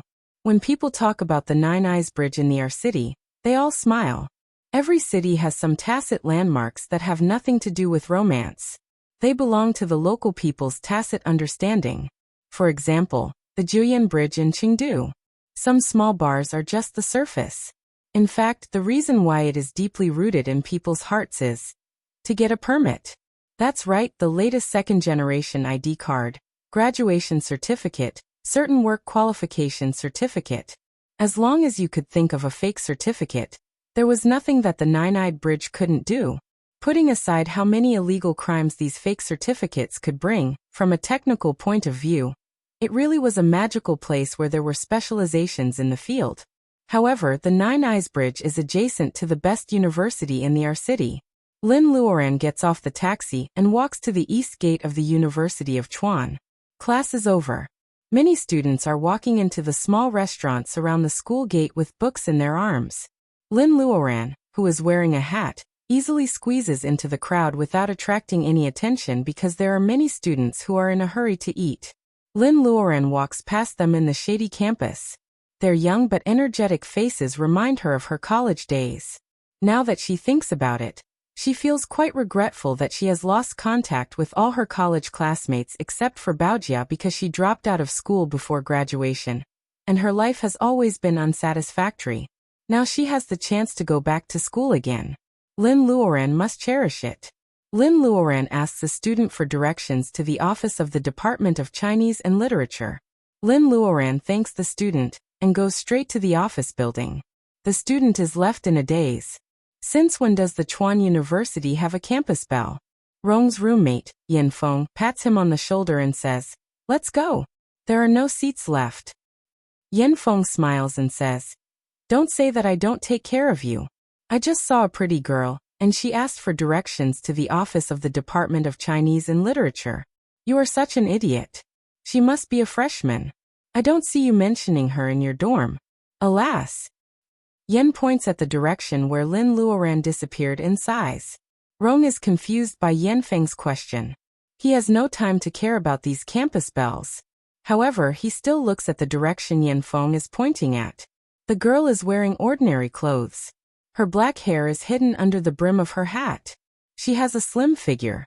Because Yen Feng can't see her face clearly, Rong doesn't know what the campus bells looks like. Except that her back looks familiar? Rong dismisses this ridiculous idea. He is busy making a living every day. He doesn't know any campus bell. She must be someone he doesn't know. Thinking that he doesn't have any classes in the afternoon, Rong takes Yen Feng, who is reluctant to leave, to a small restaurant. Lin Luoran suddenly turns around and sees the backs of the two boys. She has a photographic memory now and she recognizes one of them as Rong Donglin, whom she has met once. What a coincidence. Luodong meets Rong on the train to Xi'an. It turns out that Rong is studying at the nearby Chuan University. Luodong often talks about Rong when he comes back. Luodong must be happy now. Lin Luoran has an appointment with Rong, so she can't stop Rong. Anyway, they are in the same school and there will be many opportunities for them to meet in the future. Lin Luoran smiles and goes straight to the 4th floor. After asking around in detail, she knocked on the door of an office. "The door is open, come in." The voice of an old man rings. Lin Luoran pushes open the half-closed door and sees an old man in a Chinese tunic suit. He is buried in a pile of documents with glasses. "Professor Qi, I've contacted you before. Do you have time now?" Professor Qi wipes his glasses and smiles. "It's you." "Yes, I do. Let's talk in detail." Lin Luoran has contacted Professor Qi several times. She wants to be his student and learn ancient Chinese characters as a research direction. Professor Qi is happy to hear that Lin Luoran is willing to pay the tuition fee and doesn't need a diploma. She only wants to study ancient Huaxia characters and literature. Nowadays, people are not what they used to be. Professor Qi rarely sees Lin Luoran. Lin Luoran has been embarrassed several times. The more she cultivates, the more she feels that she lacks knowledge. Lin Luoran has made up her mind to go back to school again. She didn't think it was a waste of time to use cultivation time to study. Knowledge was like aged wine, the longer it stayed, the more fragrant it would be. You might think that it was an investment of youth, but one day it would give you an unexpected return. Besides, in this world, even the world of cultivation doesn't know where to find the soul wood. Only in the long history of Wuxia, Lin Luoran has read about it between the lines. As long as there is a chance, Lin Luoran will not give it up. A public primary school in our city. Although it is not a primary school for the nobles, and the students here are not as extravagant as those in other primary schools. However, due to the restrictions of household registration, the students who can enter this primary school are either from a poor family or from a poor family. Those who are born in a rich and powerful family seldom bully others. Instead, they usually keep a low profile. The ones who often make a racket are those who are not as good as the poor. For example, there were a few children in class 3 of the 6th grade. Their parents either had some spare cash or a little bit of power. They formed cliques, and their most common targets of bullying were students who didn't seem to have a good family background. In the beginning, Luodong was not one of them. His clothes were not luxurious, but he had Li Xier's credit card. Besides, Baojia was his advisor. Even the shirt under his school uniform was carefully chosen by Luodong. Details tell the truth. Luodong is good-looking. Even though he is shy, many girls in the class like to play with him. Luodong blushes every time, but he is polite to them. If things have always been like this should be a peaceful but warm primary school life. Until one day, when the school is doing insurance, one of the naughty students accidentally learns that Luodong's household registration is in the countryside. Under the lead of the snobbish students, everyone's attitude towards Luodong changes. It turns out that he is from the countryside, and he is dressed well. His family will have to save a lot of money on groceries. Haha, didn't you say that he looks like a little prince? Nonsense, he doesn't. Maybe it's because Luodong's real identity is so different from the real one. Many students feel that they have been deceived and ignore Luodong. It is not a big deal for children to be straightforward. However, under the guidance of some naughty students, Luodong is isolated from the 3rd class. The naughty students always provoke Luodong. Luodong's school life is not very happy. When Lin Luoran was missing, the Lin family was in trouble. Luodong was too sensible and didn't say anything. Seeing that Luodong had no support from his parents, the naughty students in the class went too far. However, after the summer vacation this year, the 12-year-old Luodong seems to be different. Elementary school students are very alert. Before they figure out what happened to Luodong, they start to bully Luodong. In the classroom of the 3rd class of the 6th grade, Luodong is reciting English words. Seeing the small group led by Ma Ming walking to the corner, Luodong grabs the book tightly. He feels that they are in the same boat. In the corner is Huang Weijian, who just transferred to this school this semester. He is honest and dull, which reminds Luodong of his old self. Seeing Ma Ming instructing the others to tear Huang's book, Luodong stands up and says, "Hey, we are all classmates. Don't go too far."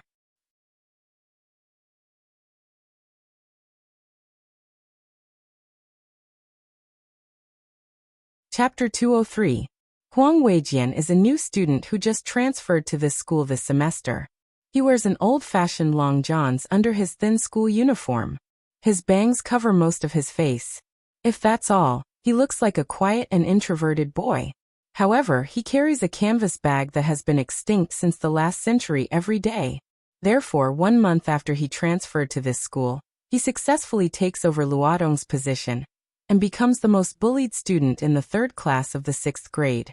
For example, after class, Ma Ming feels that Huang Weijian, who is sitting in his seat with his head down, is not pleasing to the eye. Therefore, he takes the initiative to provoke Huang. However, Huang Weijian is a taciturn person. No matter what Ma Ming says, Huang Weijian just keeps his head down. Ma Ming hates Huang Weijian even more. In a few minutes, the situation finally developed to the point where Ma Ming ordered his followers to tear the book. "Hey, we are all classmates. Don't go too far." Luodong hesitates and is afraid. However, when he says it out loud, he finds that it is not so difficult. Ma Ming and his lackeys are stunned for a second, and then burst into laughter.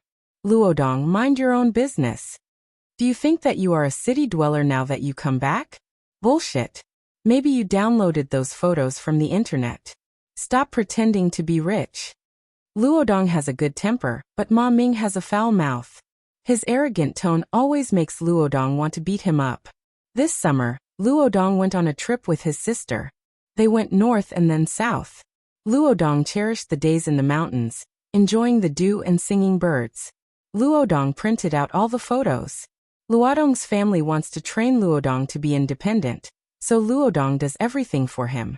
Luodong picks up the photos during lunch break and plans to take them home after school. Unfortunately, his deskmate bumps into the bag, and the photos are all over the floor. The high-definition photos taken by the SLR camera show the patterns on the butterfly's back clearly, and the dew in the middle of the flower is crystal clear. Luodong clumsily takes some photos of Luodong's face, but he only gets a small part of Luodong's face. Luodong's classmates who used to look down on Luodong are astonished. Kids nowadays are smart and have a lot of information. It's not strange that they know about DSLR cameras. The better kids can easily buy tens of thousands of DSLR cameras. Luodong's classmates learned that Luodong took these photos with his sister on a trip to Mount Hua during the summer vacation. Luodong is a poor kid from the countryside. In fact, they are all 11 or 12 years old. They are not snobbish to this extent. They are just afraid that they will be isolated when someone takes the lead to get close to Luodong and laugh at them. This is the trick of Ma Ming's group. After the photo incident, people start to treat Luodong better. Ma Ming is the only one who doesn't give up. He still tries to isolate Luodong and doubts the authenticity of the photo. Luodong doesn't want to argue with these people, nor does he want to explain. He is becoming more and more cheerful. Finally, someone is speaking up for Luodong. His desk mate, who was a study commissary, was the first to stand up. Ma Ming, we are classmates. It's wrong of you to tear Huang's book. Now you are treating Luodong like this. That's too much. The little tyrant Ma Ming glared at her. Wei Shui, this is a matter between us guys. It's none of your business. I told you guys earlier, he's just a poor guy from the countryside, pretending to be a rich young master. Don't tell me you've fallen for this guy. That's why you're so concerned about him? Wei Shui. Why didn't I know that you are so vain before? The little girl is speechless after Ma Ming accuses her of being greedy for money and loving the rich. Primary school students are more obedient to the class leaders. Ever since she became the study commissary, she has never been humiliated like this. Tears are rolling in her eyes. She is about to cry. In addition, there were a few people in the classroom who were looking at her suspiciously. Wei Shui thought of the term puppy love that her cousins mentioned. She finally couldn't hold back her tears and they flowed down. Ma Ming and his friends laugh. They throw Huang's stationery box into the dustbin and walk to Luodong with their arms around each other's shoulders. Wei Shui is too weak. Luodong, you should find a better backer next time and pretend to be rich. Ha ha ha ha. I don't need a backer. Lin Luodong stares at Ma Ming, who is laughing so hard that he says it seriously. What? Ma Ming doesn't hear it clearly. Maybe he does. He doesn't believe that Luodong can say such tough words, so he asks again. Luodong sighs and says again, I don't need a backer. And, I'm going to hit you. His fist is not strong. However, after the training of rock climbing, he can punch suddenly. Ma Ming, who is a little fat boy, can't dodge it. Ah. Ma Ming covers his nose and falls back. His followers catch him so that he doesn't fall to the ground. He didn't expect that Luodong would dare to hit him. After all, they have bullied Luodong for so long that they know him well. More importantly, who would hit someone and tell him that he is going to hit him? Ma Ming feels something warm in his palm. He spreads it out and finds that his hand is all red. He has a nosebleed. This makes the little fat boy ignore his impression of Luodong. Luodong seems to be different now. Beat him. Beat him to death. The followers are hesitant. Ma Ming adds, It's my treat this afternoon. Hearing the great reward, the followers don't hesitate anymore. They all rush to Luodong. Boys don't know how to control their strength when they fight. Luodong has been eating vegetables in the space all year round, so he is strong. However, he still can't fight against them. Seeing that the fight is getting fiercer, people in the classroom want to report to the teacher secretly.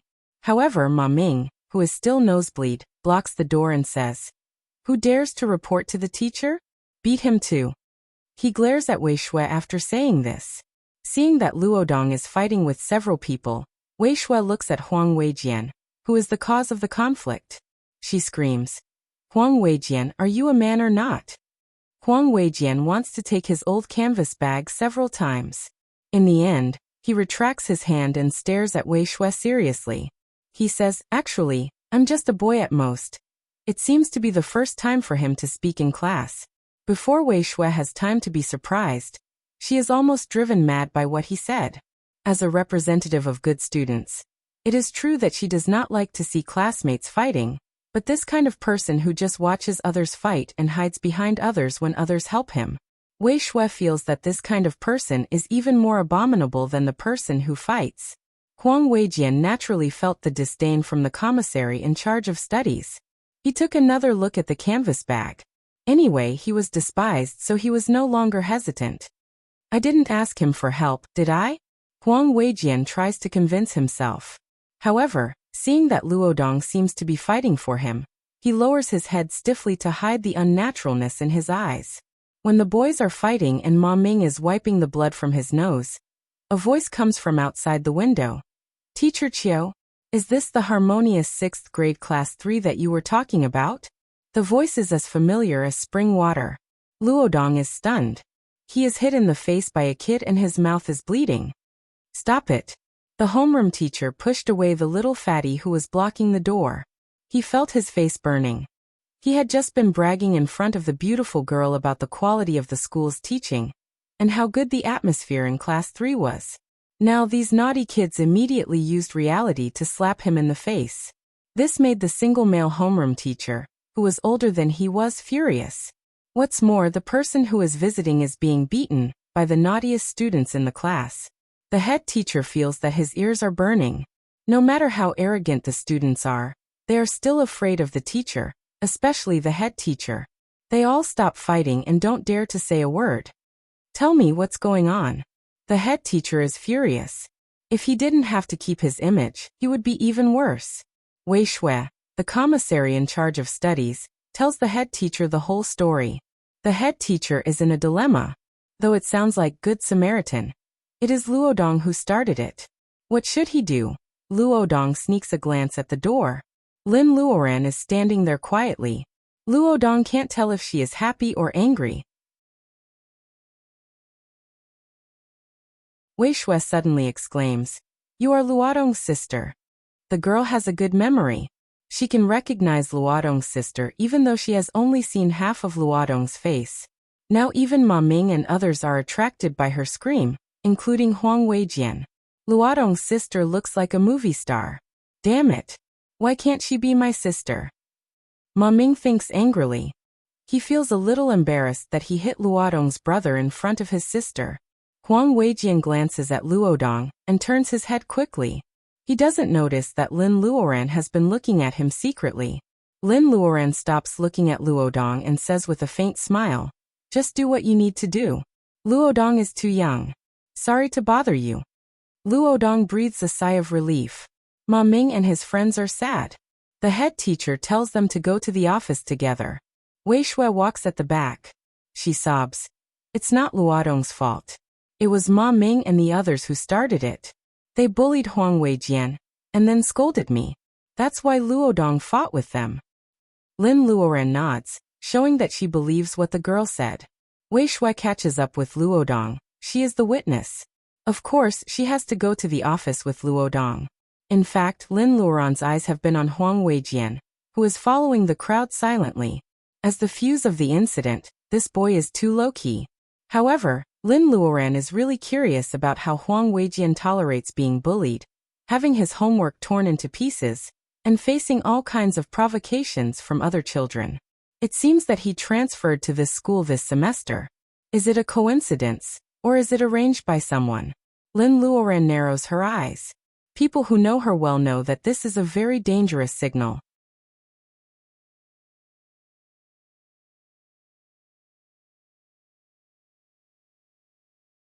Chapter 204. In front of Lin Luoran, the head teacher doesn't treat the fight as a fight. It is just a small conflict between students. The head teacher wants to invite Ma Ming's parents. Lin Luoran subtly refuses the excessive attention of the head teacher. Since it is just a small conflict, there is no need to inform Ma Ming's parents. In the end, Lin Luoran is punished by the head teacher. They will be responsible for cleaning the classroom for half a month. From what happened today, Lin Luoran can imagine what Luodong has been through in the past. She feels sorry for Luodong, but she is also happy for his growth. Lin Luoran waits for Luodong to finish cleaning the classroom, so that she can take him home. Seeing Luodong getting into the BMW with his sister who is like a movie star, Ma Ming spits in disdain. Bah! Nouveau riche. As soon as he finishes his words, his father, who is wearing a big gemstone ring and a tight suit, who looks exactly like an enlarged version of Ma Ming, drives a car to pick him up in person to show the affection between father and son. Coincidentally, Ma Ming is driving a BMW. When his father shouts Xiaoming, Wei Shui bursts into laughter. Ma Ming can't keep his face straight. He doesn't even have time to say goodbye to his followers. He quickly gets into the back seat of the car and disappears. Because of cleaning, they are the last group of people to leave the campus. It is not until Wei Shui's mother comes to pick her up that she sees Huang Weijian slowly coming out of the school gate, holding the torn book in his hand, his head still down. Wei Shui snorts and turns her face to show her dissatisfaction. Huang doesn't say anything. He walks slowly into the crowd with the book in his hand. The setting sun gilded the silent youth with some golden light, concealing some of his shabbiness. At the corner of the street, Lin Luoran is sitting in the car, staring at the direction of Huang's departure. Seeing her in a daze, Luodong calls her sister in a low voice. Lin Luoran comes back to herself and says with a smile, "Your classmate is interesting. Luodong, you don't have much homework today, do you?" Luodong shakes his head. He doesn't understand why his sister is so interested in Huang. Besides, what does it have to do with homework? Luodong has so many questions in his mind. However, he doesn't dare to ask more because Lin Luoran caught him in the fight. Autumn gradually came, and the nights were long and the days were short. The neon lights on the streets of Rong City quietly lit up. The young boy with his bangs covering his eyes didn't seem to smell the aroma of the dishes from the roadside restaurants. Like an agile kitten, he slipped into an alley in the bustling city. The further they walked, the more secluded they became. Finally, they arrived at an old neighborhood. This is a residential area adjacent to the lotus pond of the wholesale market in Rong City. There are frequent movements of people. It is a complicated place that is prone to trouble. Huang Weijian is alone. He passes through the noisy crowd and goes up to the 7th floor. Although it was called a building, it was actually just a small iron house. The entire surface was mottled and peeling, and it looked like it had been there for many years. Strictly speaking, these buildings were illegal buildings. They were built by the residents of the community to be rented out to outsiders. Huang Weijian doesn't make a fire to cook as usual. Instead, he takes out half a bottle of glue from a pile of junk and carefully sticks the textbook torn by Ma Ming on the broken table. There are a lot of clean waste paper and plastic bottles piled high against the iron house. Finally, he sticks the textbook. Huang Weijian seems to be relieved. For the first time, his silent and childish face shows an emotion called happiness. Then he starts to do his homework. Both his stationery and his school bag are so shabby that they blend in with the environment here. Even his homework is obviously made of many old books. It's getting dark. Huang Weijian is lying on the broken table. Because of the dim light, he seems to be struggling to write, but he hasn't turned on the light all the time. Most people can guess what's going on. Inside the small iron house, you can see everything clearly. A single bed made of wood, some clothes, a lame cupboard for daily necessities, an iron pot, bowls, chopsticks, a plastic basin, and nothing else. That's all there is in the iron house. Even if you take a closer look, you can only see a rusty lamp without a bulb in the iron house. It can barely be regarded as an electrical appliance. Obviously, the iron house where Huang Weijian lives is poor. Fortunately, as Lin Luodong said, there is not much homework today. Huang Weijian finally finishes it before the sun completely sets. He puts away the books and sets up the iron pot. It seems that he is going to cook by himself. However, there is still no parent in the iron house. Huang Weijian's dinner is very simple. He has a small pot of rice, pickles, and chili sauce. For a boy of 11 or 12 years of age, it was unknown what kind of life experience he had gone through, but he was able to skillfully use a simple stove made of 3 fire bricks. He relied on rotten wood and firewood to cook just the right amount of rice in an iron pot. The preciousness of the food made this kind of meal seem especially delicious. Huang Weijian is about to eat some rice. When his chopsticks touch the pickles, he hears footsteps coming from the stairwell. A chubby woman appears at the stairwell. Seeing Huang Weijian eating, she seems to struggle for a while, but still comes up. Aunt Lu. Huang Weijian puts down the bowl and chopsticks and stands up quickly. The way he calls her shows that she is not his family. You are so polite. Eat quickly, or you will be out of sight. The chubby woman waves her hand, motioning him to sit down. She seems to know about Huang Weijian's situation, so she signals the boy to eat quickly. Huang Weijian does not sit down. Aunt Lu, about the rent. Aunt Lu blushes. I am not here to urge you. We watched you grow up and we all know you. It's just that your sister Xian needs to pay tuition fees. She says she is not urging him, but her words imply that his family is in trouble and needs money. How can Huang Weijian sit still? Aunt Lu, I understand. Please wait. Huang Weijian opens the door of the iron house and takes out a stack of notes from under the bed. There are 100 yuan bills and a few cents in change. There are hundreds of yuan in total. He hands it to Aunt Lu. Did you save all this money by picking up trash? Although Aunt Lu is here to urge the rent, she feels a little embarrassed to take the boy's hard-earned money. The stack of notes becomes hot, making her unable to say the words she has prepared. Huang Weijian smiles shyly. I saved it by picking up trash. Aunt Lu, please take it first. I will pay off the rest as soon as possible. Aunt Lu can't say anything more. She sighs. You are so bitter and stubborn. In fact, your grandpa. Huang Weijian lowers his head. Grandpa said he would be back soon. He wouldn't lie to me. Thinking that this boy is the same age as her daughter, Aunt Lu softens her heart. She doesn't mention Huang Weijian's grandpa anymore. She even forgets to remind him to pay the rent as soon as possible. She encourages him and goes downstairs. Watching Aunt Lu disappear in the corridor, Huang Weijian let out a sigh of relief and murmured, I've been missing for a few months. I don't even have money to pay the rent. Why did she transfer me to this primary school before she disappeared? If the tuition was not refundable, I wouldn't be in such a difficult situation. He complains about his missing grandpa in his tone. The boy mutters a few words to himself, and finally turns all his grievances into appetite.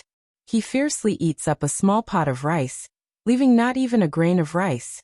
Huang Weijian washes the bowls and chopsticks at the faucet on the rooftop, and cleans up the unfinished spicy sauce.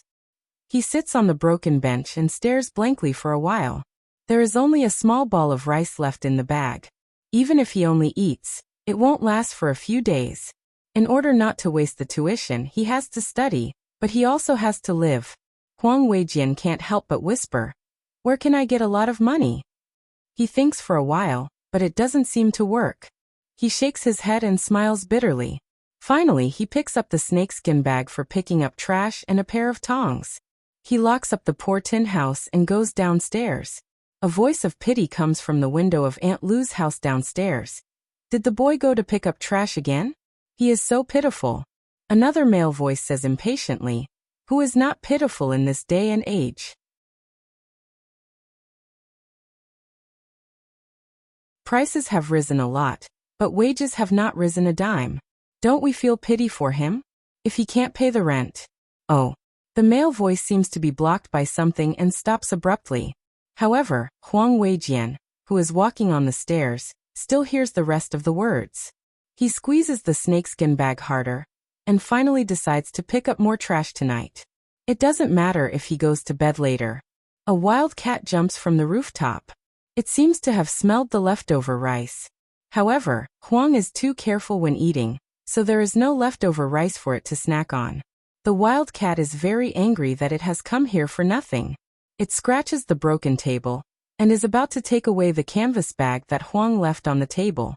Not far away, there is a noise. The wild cat is scared and quickly runs back the way it came. Two figures appeared on the opposite rooftop. Fortunately, it was already dark. Otherwise, the sudden appearance of a living person would really scare people to death. Luodong feels embarrassed for peeping at his classmates' embarrassment. It turns out that Huang Weijian's family is so poor. It seems that he is an orphan. No wonder he looks so much like Luodong. Luodong suddenly feels closer to the new classmate who went out with the snakeskin bag. Although he doesn't understand why his sister sneaks up, Luodong feels that this trip is not a complete waste. Sister. He calls softly. Lin stares at the canvas bag and suddenly smiles. Interesting. Luodong, your new classmate is not simple. You're tuning in to the Li Mei's Wuxia Whispers YouTube channel. We're so grateful for your support, and don't forget to subscribe to join us on this incredible journey through captivating stories. Your generosity through donations truly makes a world of difference, as it's the primary source of revenue that allows me to expand and enhance this channel for you. Thank you from the bottom of my heart for being a part of this adventure.